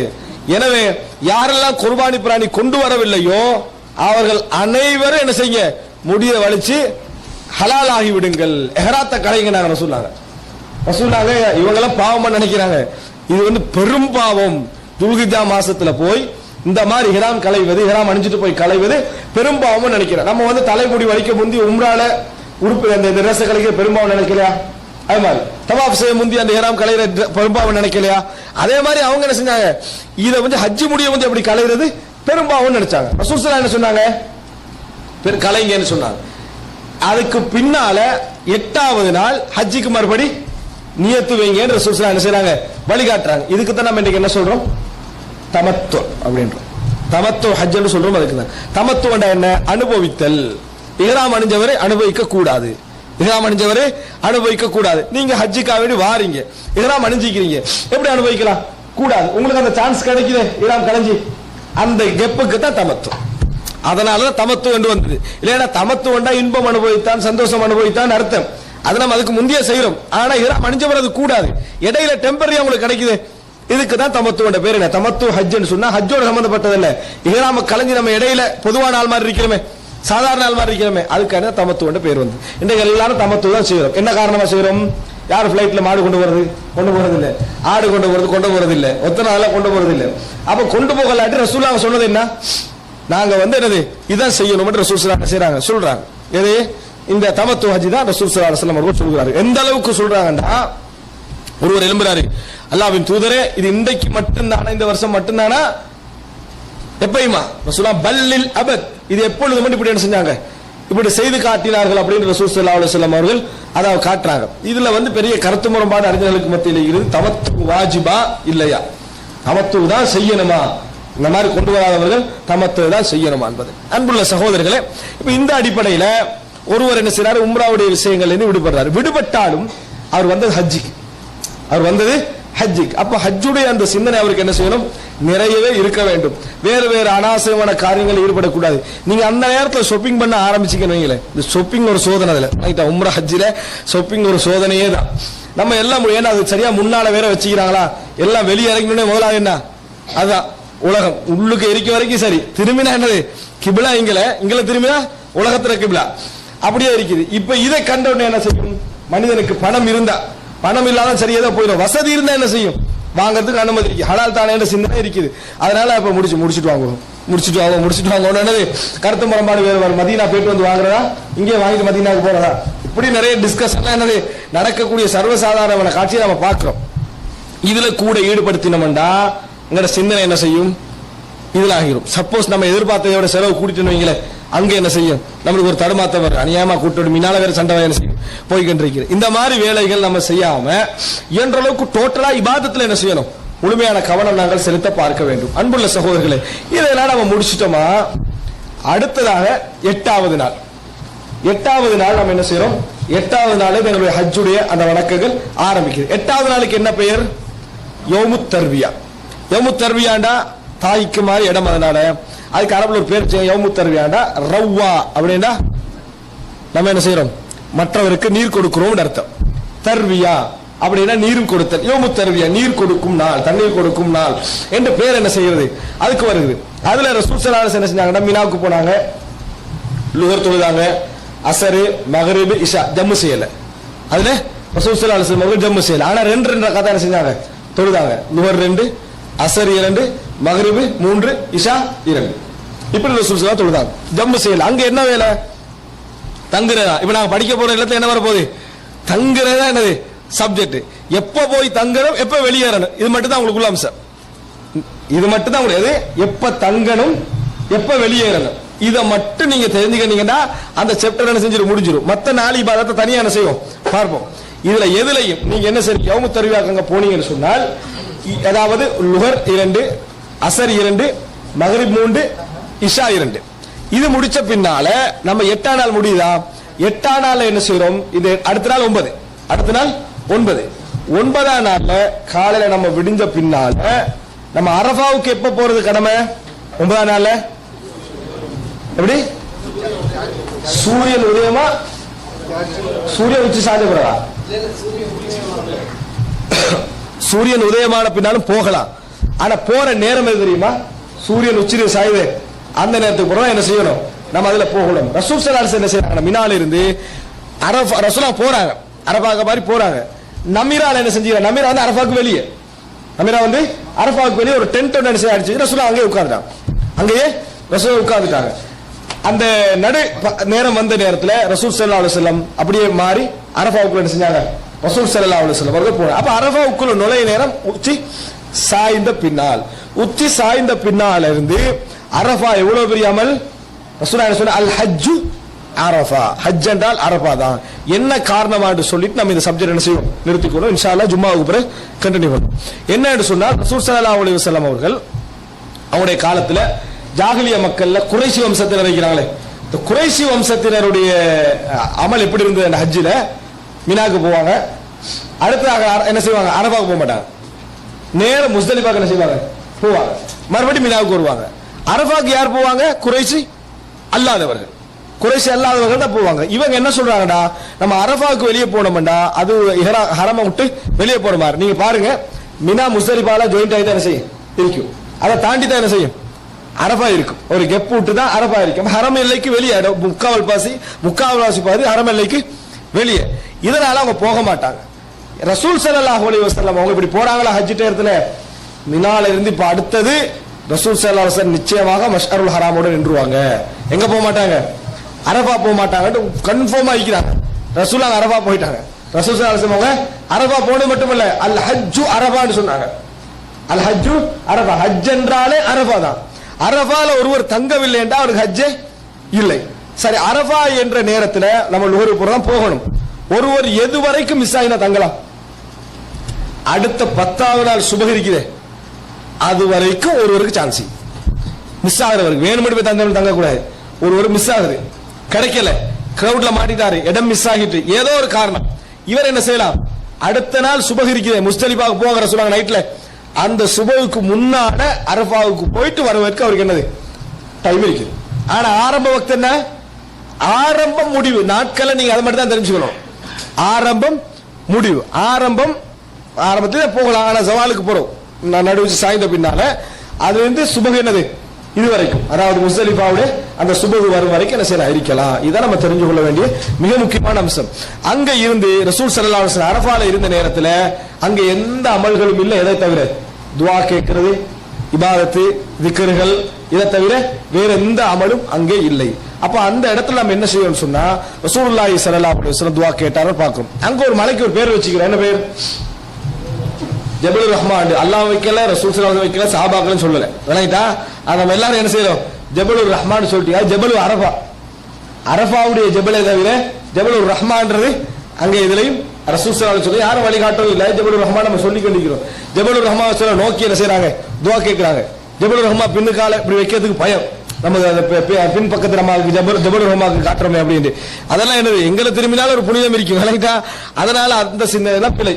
அந்த இடத்துல இந்த துவா கேட்கலாம், அது அல்லாத இடங்கள்ல என்ன செய்யலாம்? துவா கேட்கலாம். ரசூலுல்லாஹ் சொல்றாங்க, நான் இங்க நின்றேன், அரஃபா முழுசா என்ன செய்யலாம்? உங்களுக்கு எங்கேயுமே நிக்கலாம் ரசூல் ஸல்லல்லாஹு அலைஹி வஸல்லம் சொல்றாங்க. அந்த நேரத்தில் நம்ம லா இலாஹ இல்லல்லாஹு வஹ்தஹு லா ஷரீக லஹு லஹுல் முல்கு வ லஹுல் ஹம்து வஹுவ அலா குல்லி ஷைஇன் கதீர், இது போன்றவைகள் துஆக்கள் என்று எல்லாம் என்ன செய்யலாம்? நம்ம அந்த இடத்துல கேட்கலாம். அந்த அரஃபால அந்த மாதிரி இருந்து விட்டு மக்ரிப் நேரமாகிய பின்னால என்ன செய்யலாம்? அரஃபாவை விட்டு நாங்க போறோம். அதான் ஆரம்பம். முஸ்தலிஃபாவுக்குள்ள போற ஆரம்பம் எது? அரஃபால இருந்து தாண்டி போறது. முஸ்தலிஃபாவுக்குரிய ஆரம்பம் மக்ரிபுடைய நேரம். முஸ்தலிஃபாவுக்குரிய ஆரம்பம் மக்ரிபுடைய நேரம் என்பதை நம்ம என்ன செய்யணும்? புரிந்து கொள்ள வேண்டும். அதுக்கு பின்னால ரசூல் ஸல்லல்லாஹு அலைஹி வஸல்லம் அவர்கள் அதாவது அரஃபால இருந்து முஸ்தலிஃபாவுக்கு போய் என்ன செய்தார்கள்? மக்ரிபையும் இஷாவையும் சேர்த்து தொழுதார்கள். அதுக்கு முன்னால சுன்னத் தொழுவும் இல்லை, பின்னால தொழவும் இல்லை, இடையில் தொழவும் இல்லை. இபாதத்து அதிகம் என்பதற்காக ரசூல் என்ன செய்யல? சுன்னத்தில் தொழவும் இல்லை. அதுக்கு பின்னால ரசூல் ஸல்லல்லாஹு அலைஹி வஸல்லம் அவர்கள் அந்த இடத்துல தூங்கினார்கள். சுபஹ ஆரம்ப நேரத்தில் தொழுதார்கள். டைமுக்கு முந்தி தொழலாம்னு சொல்லுவாங்க, பிழை. சுபஹை ஆரம்ப நேரத்தில் தொழுதார்கள். ஆரம்ப நேரம் பாங்கு சொன்ன உடனே வளமை இப்ப தொழுற மாதிரி கடைசி டைம்ல தொழாம அதாவது அந்த டைம்ல ஆரம்பத்தில் அதாவது அதான் சொன்ன உடனே ரசூலுல்லாஹ் என்ன செய்தார்கள் எழும்பி தொழுதார்கள். இதுதான் அரபாவுடைய அதாவது முஸ்தலிஃபாவுக்கு ஒரே ஒரு அம்சம். இதுல நீங்க நம்ம எந்த எதுவும் ஈடுபடல. இதுல அரபால நீங்க என்ன போய் சுருக்கமா சொல்லி சிலதை விட்டுலாம் நினைக்க கூடாது. அரபால நம்ம தெரிஞ்சு கொள்ள வேண்டியது ஜவாலுக்கு பின்னால் நடுச்சி சாயந்தரம் பின்னால் அரபாவுக்குள்ள போறோம், மகரிபோட என்ன செய்யறோம், அதாவது முஸ்தலிஃபாவுக்குள்ள என்டர் ஆகிறோம். ஆனா அவருடைய நேர நீட்சி எது வரைக்கும் இருக்குது, அரபால ஒரு நாள் மிஸ் ஆகி ஏதாவது பிரச்சனைனா அவர் என்ன செய்யலாம், அடுத்த நாள் சுபஹ் வரைக்கும் அவர் அரபால தங்கலாம். அது மிஸ் ஆயிடுச்சுன்னா அவருக்கு ஹஜ் என்னது அவருக்கு இல்லை. இப்ப முஸ்தலிஃபாவுக்குள்ள போனோமா அங்க மகரிபை இஷாவை நம்ம என்ன செய்யறோம், ஜம்பு செஞ்சு இஷாவை சுருக்கி தொழுறோம். இதை தவிர வேற எதுவும் இல்லை. சுபஹ் ஆரம்ப நேரத்தில் என்ன செய்யணும், நம்ம தொழ வேண்டும். இன்ஷா அல்லாஹ் ஜும்மாவுக்கு பின்னால 10வது நாள் 11வது நாள் 12வது நாள் 13வது நாள் டைமை முதலாவது முடிச்சிடுறோம். டைமை முதலாவது முடிக்கிறோம். டைமை முடிச்சிட்டு 4 வணக்கம் சொன்னனே, என்ன வணக்கங்கள், அறுத்தல், கல்லறிதல், அறுத்தல், அடுத்து என்ன, அதாவது முடிக்கலைதல், தவாஃபுல் இஃபாதா செய்தல். இதை பற்றி நம்ம என்னது தெரிஞ்சு கொண்டோம்னா ஹஜ்ஜி சப்ஜெக்ட் என்ன செஞ்சு முடிந்து விடும்.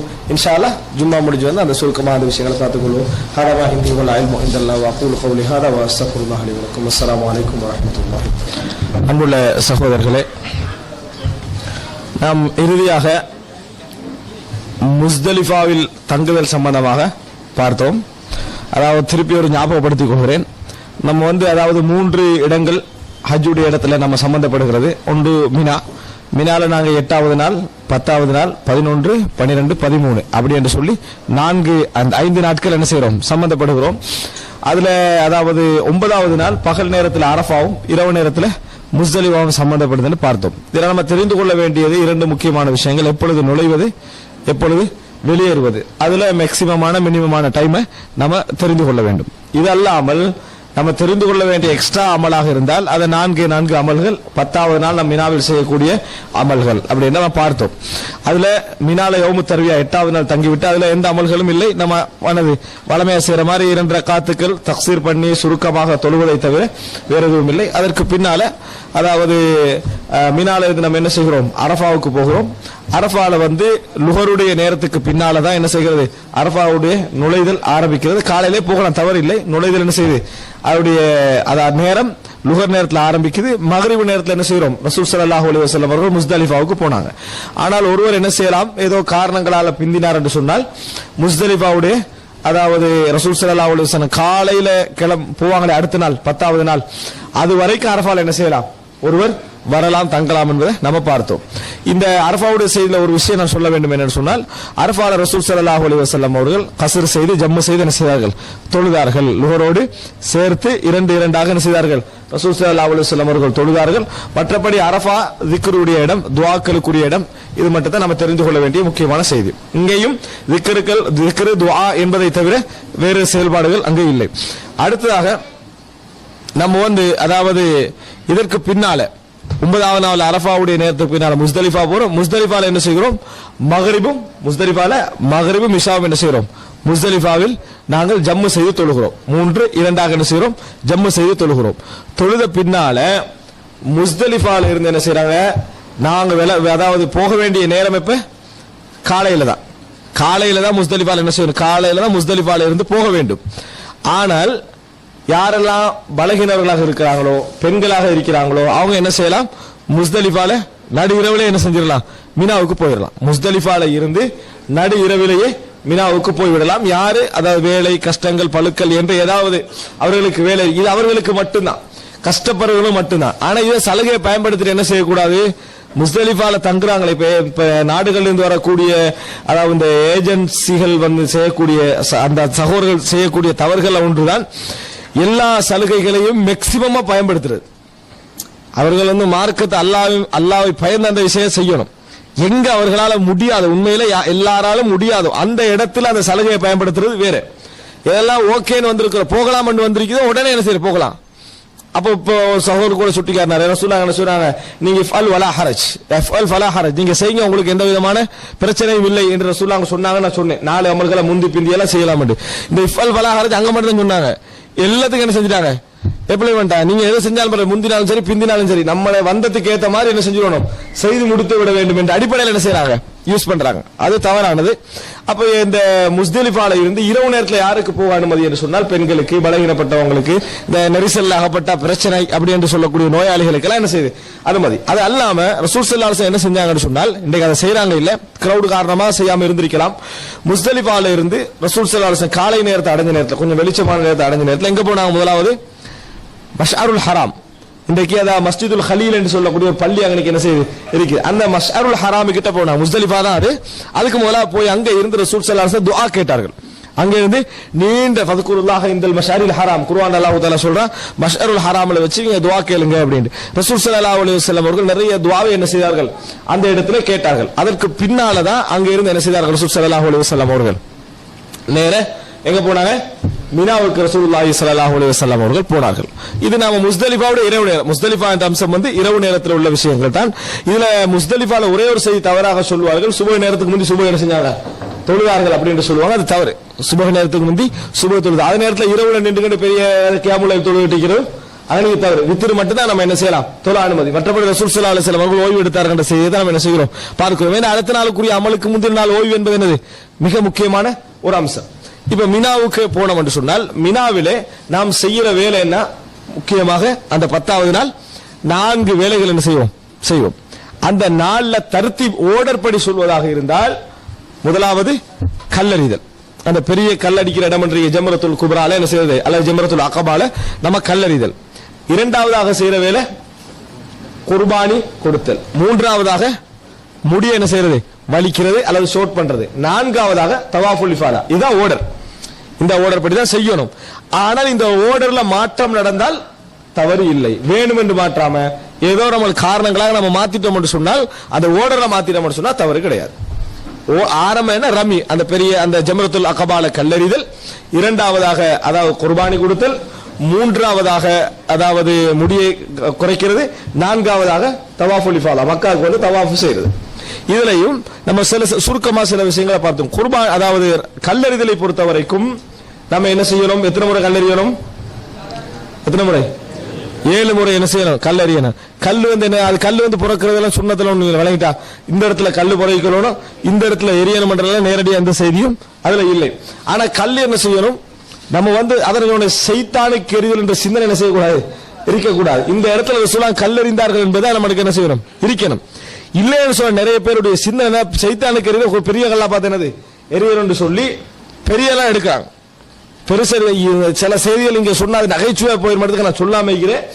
இல்லைன்னா வேற வேற சம்பவம் எல்லாம் சைத்தானுக்கு கல்லறியத்துல என்ன செஞ்சுக்கிறாங்க, நடத்திக்கிறாங்க நம்ம பாக்குறோம். அப்ப அது ஒரு ஜஹாலத், அறியாமை. சைத்தான அங்க வந்து சைத்தான் அந்த இடத்துல இவ்வளவு பெரிய ஒரு இபாதத்து நடக்கக்கூடிய இடத்துல சைத்தான் இல்லை. ஆனா என்ன புரிஞ்சுக்கணும் சொன்னால், எரிகிறது என்பது என்னது, அவனுக்காக எரிதல் என்கின்ற அம்சம் அல்ல. கல்லால் எரிஞ்சு கொள்றது சைத்தான் மனது சாக போறது இல்லை. வழிகேடா வட்டம் பாதுகாப்பு தேராவண்ட அம்சம். இது இபாதத், இவங்களுக்கு சொல்லித்தரப்பட்ட இபாதத். அப்ப நம்ம எடுத்து 7 கல் அல்லாஹு அக்பர் என்று சொல்லி 7 கல் எரிய வேண்டும். அந்த 7 கல் அண்டைக்கு மட்டும்தான் என்னது, அதாவது அந்த அந்த ஒன்று மட்டும்தான் நம்ம என்ன செய்யணும், எரியணும். மற்ற 2க்கு என்ன செய்யறது இல்லை, எரியதில்லை. அந்த எரிதலோடு தல்பியா என்ன செஞ்சிடணும், நிறுத்திடணும். இந்த லப்பைக் அல்லாஹும் என்று சொல்லுவோமே, அந்த தல்பியாவை எரிதலோடு நாம நிறுத்தி விட வேண்டும். அதுக்கு பின்னால அடுத்து நம்ம செய்யக்கூடிய செயல் என்ன, இந்த தல்பியாவுக்கு இந்த இந்த கல்லெறிதலுக்கு பின்னால செய்யக்கூடிய செயல் என்ன, இரண்டாவதாக தர்த்தீப்ல செய்யறா எதை செய்யணும், குர்பானி கொடுத்தல்.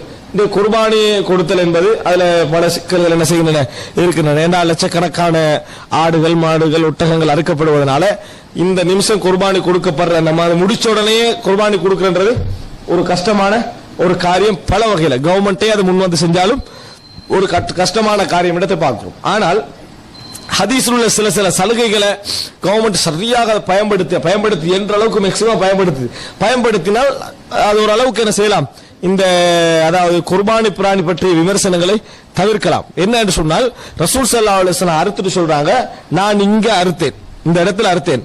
வ மினா குல்லுஹா மன்ஹர், மினா முழுமையாகவே அறுக்கிற இடம் தான். அது மாத்திரமல்ல, மக்கால கூட அறுக்கலாம். எப்படி, மினாலதான் அறுக்கணும் என்பது அல்ல, ஆனா மினாலதான் அறுக்கிற சிறந்தது. ஆனா அறுத்தல் என்பது எங்கேயும் என்ன செய்யலாம், மக்கள் ஹரம் எல்லையில எங்கே என்ன செய்யலாம், அறுக்கலாம் என்பதற்கான ஆதாரங்களை நம்ம என்ன செய்யறோம் பார்க்கிறோம். அப்ப இதை ஓரளவுக்கு பயன்படுத்தினாங்கன்னு சொன்னால் முழுமையாக அது மாறிடாம அது ஓரளவுக்கு பயன்படுத்தினாங்கன்னா சில விஷயங்களை குறைக்கலாம் என்றதை பார்க்கிறோம். இந்த அறுக்கிறதை பொறுத்த வரைக்கும் நம்ம குர்பானி அறுக்கிறோம்னு சொன்னா ஒன்றுதான் அறுக்கணும் என்று இல்லை, எவ்வளவு என்ன செய்யலாம், நம்ம தாராளமாக எவ்வளவு மறுக்கலாம். ஆனா இந்த விஷயத்துல யாருக்கு நேரடியாக போய் அதுல கலந்து கொண்டு அந்த அறுத்தல பங்கெடுக்க முடியுமோ அதான் அஃதல், அதுதான் மிகவும் சிறந்தது. ஆனா நம்ம ஊர்ல அக்கிகா கொடுக்கவளையே நம்ம சம்பந்தப்படுறது இல்ல, நம்ம வீட்டுல அக்கிகா கொடுக்கல நேரடியா நம்ம என்ன செய்யலாம், கலந்து கொள்ளலாம்டா.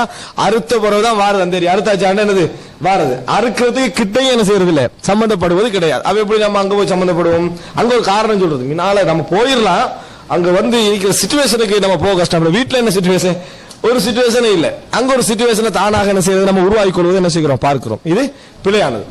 இயன்ற அளவுக்கு நம்ம நாங்களாக போய் அதை செய்ய முடியும் என ரசூல் ஸல்லல்லாஹு அலைஹி வஸல்லம் அவர்கள் 63 ஒட்டகங்கள் என்ன செய்தார்கள், தனது கையாலேயே அறுத்தார்கள். அலி ரலியல்லாஹு அன்ஹு அவர்கள் 37 என்ன செய்தார்கள், தனது கையால் அறுத்தார்கள் என்ற செய்திகளை நம்ம என்ன செய்கிறோம் பார்க்கிறோம். அவங்க முடிஞ்ச அளவுக்கு நம்மளாக அறுப்பதற்கு முன் வருவது சிறந்தது.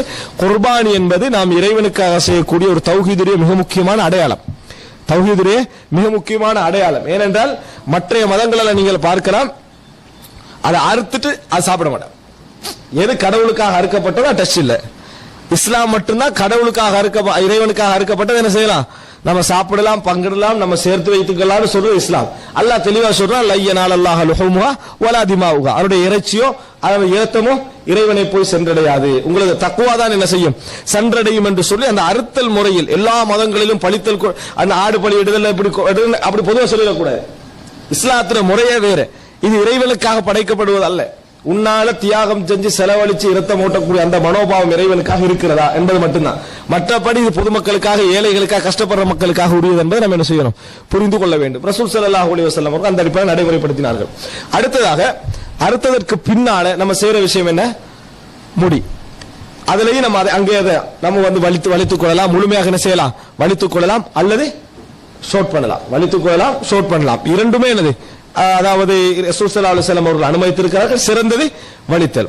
அடுத்ததாக நம்ம தெரிந்து கொள்ள வேண்டிய 4வது விஷயம் தவாஃபுல் இஃபாதா. இது ஒரு முக்கியமாக தெரிந்து கொள்ள வேண்டும். இது மூணே முடிச்சிட்டு நம்ம திருப்பி எங்க வரணும், தவாஃபுல் இஃபாதா, தவாஃப் எங்க செய்யறது, மக்காவுக்கு வரணும். மக்காவுக்கு வருவது என்பது தனி நான் மட்டும் போய் ஹஜ் செய்யறேன்னு சொன்னா அது என்ன செய்யும், எனக்கு இலகுவான ஒரு அம்சமா இருக்கு, நான் தெரிஞ்சவனாக இருந்தா. இப்ப என்ன செய்ய வேண்டி வருது, அன்றைக்கு செய்ய வேண்டிய மிக முக்கியமான அமல்கள் ஒன்றுதான் இது. இன்றைக்கு அந்த 10வது நாள் செய்ய வேண்டிய மிக முக்கியமான ஒரு 4 அமல் தான் இருக்குது. அதுல கடைசியான தவாஃபுல் இஃபாதா. அந்த நாள்லயே மக்காவுக்கு வந்து தவாஃப் செய்யணும். ஆனால் இந்த அதாவது ஹஜ் விஷயத்துல என்ன செய்யறாங்கன்னு சொன்னால், அழைத்து செல்லக்கூடியவர்கள் என்ன செய்யறாங்கடா, இல்ல நீங்க நாளைக்கும் செய்யலாம், நாளன்னைக்கும் செய்யலாம், முடிவு வரைக்கும் என்ன செய்யலாம் என்று சொல்வதை நாங்க பார்க்கிறோம். நாளை செய்யலாம், இன்றைக்கு முடியாதவர்கள் நாளை செய்யறது ஓகே, இன்றைக்கு எப்படியாவது ட்ரை பண்ணா முடியும் என்றிருக்கிற நேரத்தில் நாங்கள் அதை ஏன் விட வேண்டும்? இன்றைக்கு முயற்சி எடுத்தால், ஒரு வழியாக முயற்சி எடுத்தால் முடியும் என்ற அளவுக்கு நம்ம வந்து அந்த மகரிபுக்கு முந்தி அதை நம்ம செஞ்சு கொள்ள பார்க்கணும் என்ற அளவுக்கு. ஏன்டா இப்ப இது 3 செய்து விட்டால், ஒருவர் நான் ஏற்கனவே சொன்ன 3 அமலும் செய்து விட்டால் அவருக்கு குடும்ப உறவை தவிர மத்த எல்லாம் அவர் என்ன செஞ்சிடறாரு, ஹலால் ஆகிறார். மத்த எல்லா அதிலிருந்தும் ஹலால் ஆகிறார். தவாஃபுல் இஃபாதா முடிஞ்சாதான் முழுமையாக அவர் என்ன செய்யறார், எஹ்ராமில் இருந்து விடுபெறுகிறார். அப்ப அது முடியணும். அது முடியும் வரைக்கும் ஒரு பெரிய ஒரு இது நம்ம இதுல இருக்குது. ரசூல் ஸல்லல்லாஹு அலைஹி வஸல்லம் என்ன செய்யறாங்க, மினால இந்த முடிச்சிட்டு லுஹரை வந்து மக்கால தொழுறாங்க. இன்றைக்கு அது உச்சம் ட்ரை பண்ணாதான் நடக்கும், இல்லாட்டி அது கஷ்டம். ஏன்னா வாரதுலயே என்ன செஞ்சிடும், வந்து சேரவே அசரா, அவ்வளவு ட்ரை பண்ணி வந்தாலும் அசர் ஆகிரும், அந்த அளவுக்கு கிரௌடு. ஆனா ரசூல் ஸல்லல்லாஹு அலைஹி வஸல்லம் அவர்கள் மினால அந்த வந்து எங்க தொழுறாங்க, இந்த தவாஃபுல் இஃபாதாக்கு பிறகு மக்கால என்ன செய்கிறார்கள், ரசூல் ஸல்லல்லாஹு அலைஹி வஸல்லம் அவர்கள் தொழுதார்கள் என்றதை பார்க்கிறோம். லுஹர் தொழுகை. அப்ப தவாஃபுல் இஃபாதா ரசூல் எப்ப முடிக்கிறாங்க, அந்த 10ஆம் நாள்ல என்ன செய்யறாங்க, முடிக்கிறாங்க. அப்ப இயன்ற அளவுக்கு நாங்க இந்த விஷயம் தவாஃபுல் இஃபாதா என்பது ஒரு மிக முக்கியமான அமல்கள்ல உண்டு, மிக முக்கியமான அமல்கள் ஒன்று. இந்த விஷயத்துல நீங்க கவனம் எடுங்க. நிறைய பேர் அதுல கவனம் எடுக்கிறாங்க இல்ல. இயன்ற அளவுக்கு ஒரு 5-10 பேர் சேர்ந்தாவது அனுமதி எடுத்துக்கிட்டு தனியா மற்றவர்களுக்கு முடியாது விட்டாலும் முடிந்த சகோதரர்கள் அதாவது அதை செஞ்சவங்க நேரடியாக சொல்லிக்கிறாங்க. நான் இதை வந்து டெஸ்டிங்க்கு செய்து பார்த்திருக்கிறேன். என்னோடு வந்த ஒரு சில சகோதரர் போன லுகருக்கு நாங்க என்ன செஞ்சுட்டோம், லுகருக்கு அசருக்கு இடையில போய் அங்க சேர்ற அளவுக்கு நாங்க என்ன செஞ்சுட்டோம், அவ்வளவு அவசரமா போனோம். ஏழு முடியும், ட்ரை பண்ணா முடியும் இடத்தை புரிஞ்சுக்கிறோம். தவாஃபுல் இஃபாதா அன்றைக்கு என்னது இயன்ற அளவுக்கு நாங்கள் செய்ய முயற்சிக்க வேண்டும்.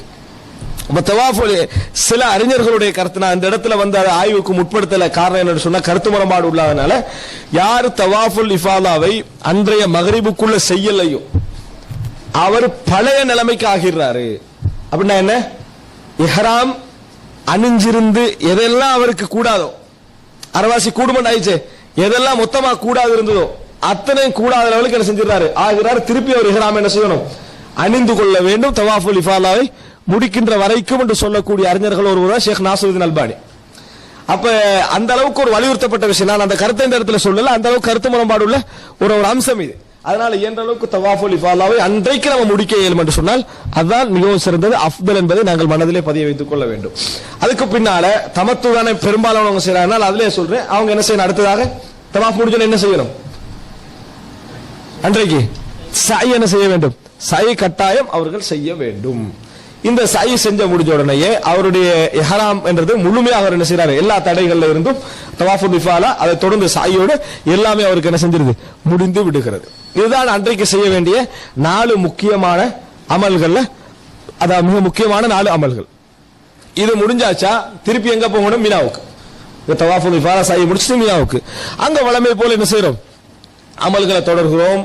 அடுத்த நாள் 10ஆம் நாள் முடிஞ்சு 11வது நாள், அதாவது 11 நாள் இரவு நாங்க அங்க இருந்துடணும். 11ஆம் நாளுடைய இரவு, முந்தின இரவு நான் சொல்றேன். 10ஆம் நாள் முடிஞ்சு நம்ம போனோமா அது இரவு, 11ஆம் நாளுக்குரிய இரவு அங்க தங்குறோம். அப்ப 11வது நாளும் 12வது நாளும் 13வது நாளும் நாங்கள் செய்யக்கூடிய ஒரே ஒரு இபாதத் என்ன, ஜம்ரால கல்லெறிதல். ஜம்ரால கல்லெறிவது எந்த நேரத்தில் எறியணும், எப்ப, சூரியன் உச்சி சாய்ந்த பின்னால் விளங்கிட்டா கல்லெறியணும். இதுல ஃபமன் தஅஜ்ஜல ஃபீ யௌமைனி ஃபலா இஸ்ம அலைஹி, 11ஆம் நாள் ஒருவர் எறிகிறாரு, அங்க தொழுகிறாரு, அவர் திருப்பி மக்காவுக்கு வந்து தவாப் செய்யறது இதெல்லாம் பிழை இல்ல, மக்காவுக்கு வர்றது தவாப் செய்யறது போறது இதெல்லாம் என்னது தவறு கிடையாது. 11ஆம் நாள் அடுத்த என்ன 12வது நாள். 12வது நாள் அவர் போற ஐடியா இருந்தால், 12வது நாள்ல போற ஐடியா இருந்தா, நான் போகணுமாண்டா இருந்தா மகரிபுக்கு முந்தி என்ன செஞ்சிடணும், அங்கிருந்து அவர் போய்விட வேண்டும். மகரிபுக்கு முந்தி போகலையா 13ஆம் நாள் என்ன செய்யணும், அவர் அந்த ஜம்ரால 3 ஜம்ராக்களிலும் கல்லெறிய வேண்டும். இப்போ 10வது நாள் கல்லெறியறதுக்கும் மற்ற 3 நாட்கள் கல்லெறியறதுக்குள்ள ஒரு 2 டிஃபரெண்ட் என்ன, 10வது நாள் என்ன செய்வோம், ஒன்றுக்கு மட்டும் தான் நம்ம என்ன செய்வோம், கல்லெறிவோம். அது பெரிதுக்கு மக்காவுக்கு நெருக்கமானது, மக்காவுக்கு நெருக்கமானது. இப்ப உங்களுக்கு கற்பனை பண்ணா மக்காவுக்கு நெருக்காது வராது, வணங்கிட்டா போனவங்களுக்கு மட்டும் தான் என்ன செய்யும், அது வரும் எது மக்காவுக்கு நெருக்கம்னு சொல்லி, போகாதவங்களுக்கு அது அங்க போனா தான் அந்த நெருக்கம் வழங்கும். மற்ற நாள்ல என்ன செய்யறோம் என்று சொன்னால் 3க்கும் என்ன செய்கிறோம், எரிகிறோம். இதான் 10ஆம் நாளுக்கும் மற்ற நாளுக்கும் எரியறதுல வித்தியாசம். 2வது வித்தியாசம் என்னன்னு சொன்னா அது அதுக்கு மட்டும் எறிகிறோம். இது ஓர்டர் எப்படி எறிகிறோம், முன்னால அம்புறத்துல இருந்து சிறியது மத்தியமாக உள்ளது, அதாவது சுக்ரா உஸ்தா அடுத்தது குப்ரா அல்லது ஜம்ரத்துல் அக்கபா, இந்த ஆர்டர்ல என்ன செய்கிறோம் நம்ம, இந்த 2 தான் அந்த இடத்துல டிஃபரெண்ட். இப்படி எரியற நேரத்துல முதலாவது எரிஞ்சிட்டு எந்த பக்கத்துக்கு போகணும், வலது பக்கத்துக்கு துஆ கேட்கிறதுக்கு வணங்கிட்டா. 2வது எரிஞ்சிட்டு எங்க பக்கம் போகணும், இடது பக்கத்துக்கு.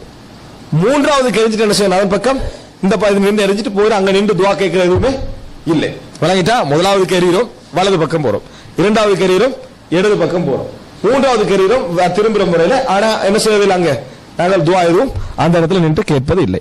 இந்த எறிதல் இது 3ம் தான் நம்ம இந்த ஹஜர்லஸ், அதாவது இந்த கல்லெறிவது மட்டும்தான் அந்த 3 நாட்களில் நம்ம செய்யக்கூடிய அமல்கள். இதுல ஒருவர் 12ஆம் நாள்ல முடிச்சிட்டு வருவதாக இருந்தால் மகரிபுக்கு என்ன செஞ்சிடணும், அந்த இடத்தை விட்டு வந்து விட வேண்டும்.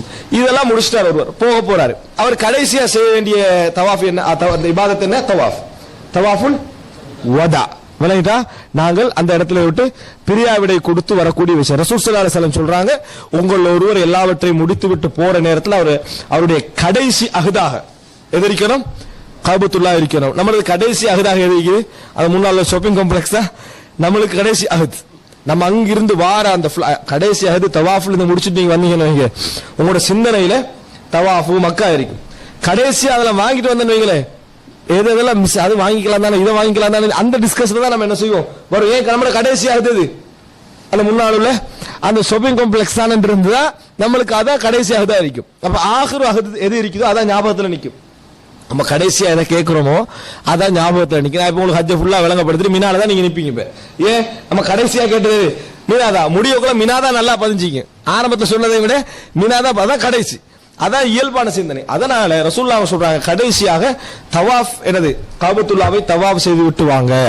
சிலர் இதை உம்ராவுக்கும் என்ன செய்யறாங்க, இதை செய்யுங்க என்று சொல்லி சில அறிஞர்கள் சொல்வதை நம்ம பார்க்கிறோம். அந்த கடைசியா நீங்க ஒரு தவாஃப் என்ன செய்யுங்க என்று சொல்வதை பார்க்கிறோம். அன்புள்ள சகோதரர்களே, இந்த கடைசி தவாஃப் அதாவது மாதாவிடாய் பெண்களாக ஆயிட்டாங்கன்னு சொன்னா அவங்களுக்கு எல்லாம் என்னது, அதாவது தவிர்ப்பதற்கு இஸ்லாம் என்ன செய்கிறது, அனுமதி கொடுப்பதை நாங்கள் பார்க்கிறோம். அன்புள்ள சகோதரர்களே, ஹஜ்ஜி சம்பந்தமான விஷயங்களை நான் சுருக்கமாக சொல்ல நினைத்த விஷயங்கள் இவ்வளவு. ஹஜ் சம்பந்தமாக சொன்ன விஷயங்களை சுருக்கமாக சொல்ல நினைத்த விஷயங்கள் என்ன, இதுல ஏதாவது சந்தேகங்கள் கேள்விகள் இருந்தா இன்ஷா அல்லாஹ் அஸ்ர் தொழுகை முடிந்து இதுல நீங்க ஒவ்வொன்றா கேட்கலாம். சுருக்கமாக நான் சொன்னது உம்ராவுடைய 4 விஷயங்கள்: இஹ்ராம், தவாஃப், சை, முடி களைதல். இதுல சில அம்சங்கள் என்ன செய்தேன் உங்களுக்கு நான் குறிப்பாக சொன்னேன். ஹஜ்ஜுடைய நேரத்தில் எங்கெங்க நம்ம தங்குற இடத்துல 3 இடங்கள், மினா, முஸ்தலிஃபா, அரஃபா. இதுல மினா பொறுத்தவரைக்கும் 5 நாள் எங்களுக்கு சம்பந்தப்படுது. அதே போல முஸ்தலிஃபா, அரஃபா ஒரே நாள் பகலும் இரவும் சம்பந்தப்படுது. இதுல நம்ம தெரிந்து கொள்ள வேண்டிய விஷயம் எப்ப நுழையும் எப்ப வெளியே வாரம் என்றது டைமையும், உரிய டைம்ல மிஸ் ஆகினவங்களுடைய டைமையும் நம்ம தெரிஞ்சுக்கணும். மினால 10ஆம் நாள் செய்யற இபாதத்து 3வது அமைப்பு, செய்யற விஷயங்கள் 4. அதுல கல்லறிதல், அடுத்ததாக அதாவது முடிய கலை, இந்த குர்பான் கொடுக்கிறது, முடி கலைறது, தவாஃபுல் இஃபாலா செய்வது என்று இவ்வளவுதான் நம்ம என்ன செய்தோம் பார்த்தோம். இது சுருக்கமான அம்சம். இன்ஷா அல்லாஹ் இது சம்பந்தமான எந்த கேள்விகள் இருந்தால், பெரும்பாலும் கேள்வி என்ன வருதுன்னா ஹஜ்ஜுல் பத்லி, இன்னொருவருக்காக ஹஜ் செய்தல், சரியா, இந்த மாதிரி விஷயங்கள்லாம் இருந்தீங்கன்னா இன்ஷா அல்லாஹ் அதாவது அசரை தொடர்ந்து உள்ள விஷயங்கள் இன்ஷா அல்லாஹ் கேளுங்க. இது தொடர்ந்து உங்களுக்கு செயல் வகுப்புகள் என்ன செய்து இருப்பதனால இதோட நான் முடித்துக் கொள்கிறேன். ஹாதா மா இந்தி வல் இல்மு இந்தல்லாஹ் வ அகூலு கௌலி ஹாதா வ அஸ்தக்ஃபிருல்லாஹ் லி வ லக்கும். வஸ்ஸலாமு அலைக்கும் வ ரஹ்மத்துல்லாஹி வ பரகாத்துஹு. அஸ்ஸலாமு அலைக்கும். இது உங்கள் பாய் நெட்வொர்க் தமிழ். நம்ம வீடியோஸ் பிடிச்சிருந்தா கண்டிப்பா நம்ம சேனலை சப்ஸ்கிரைப் பண்ணுங்க. இது போன்ற இன்னும் பல பயனுள்ள இஸ்லாமிய காணொளிகளையும் இங்கே கண்டு களிக்கலாம். மறக்காம குடும்பத்தினருக்கும் நண்பர்களுக்கும் ஷேர் பண்ணுங்க. இன்ஷா அல்லாஹ் இன்னும் ஒரு காணொளி வாயிலாக சந்திக்கிறோம். சலாம் சிறுவுகளே.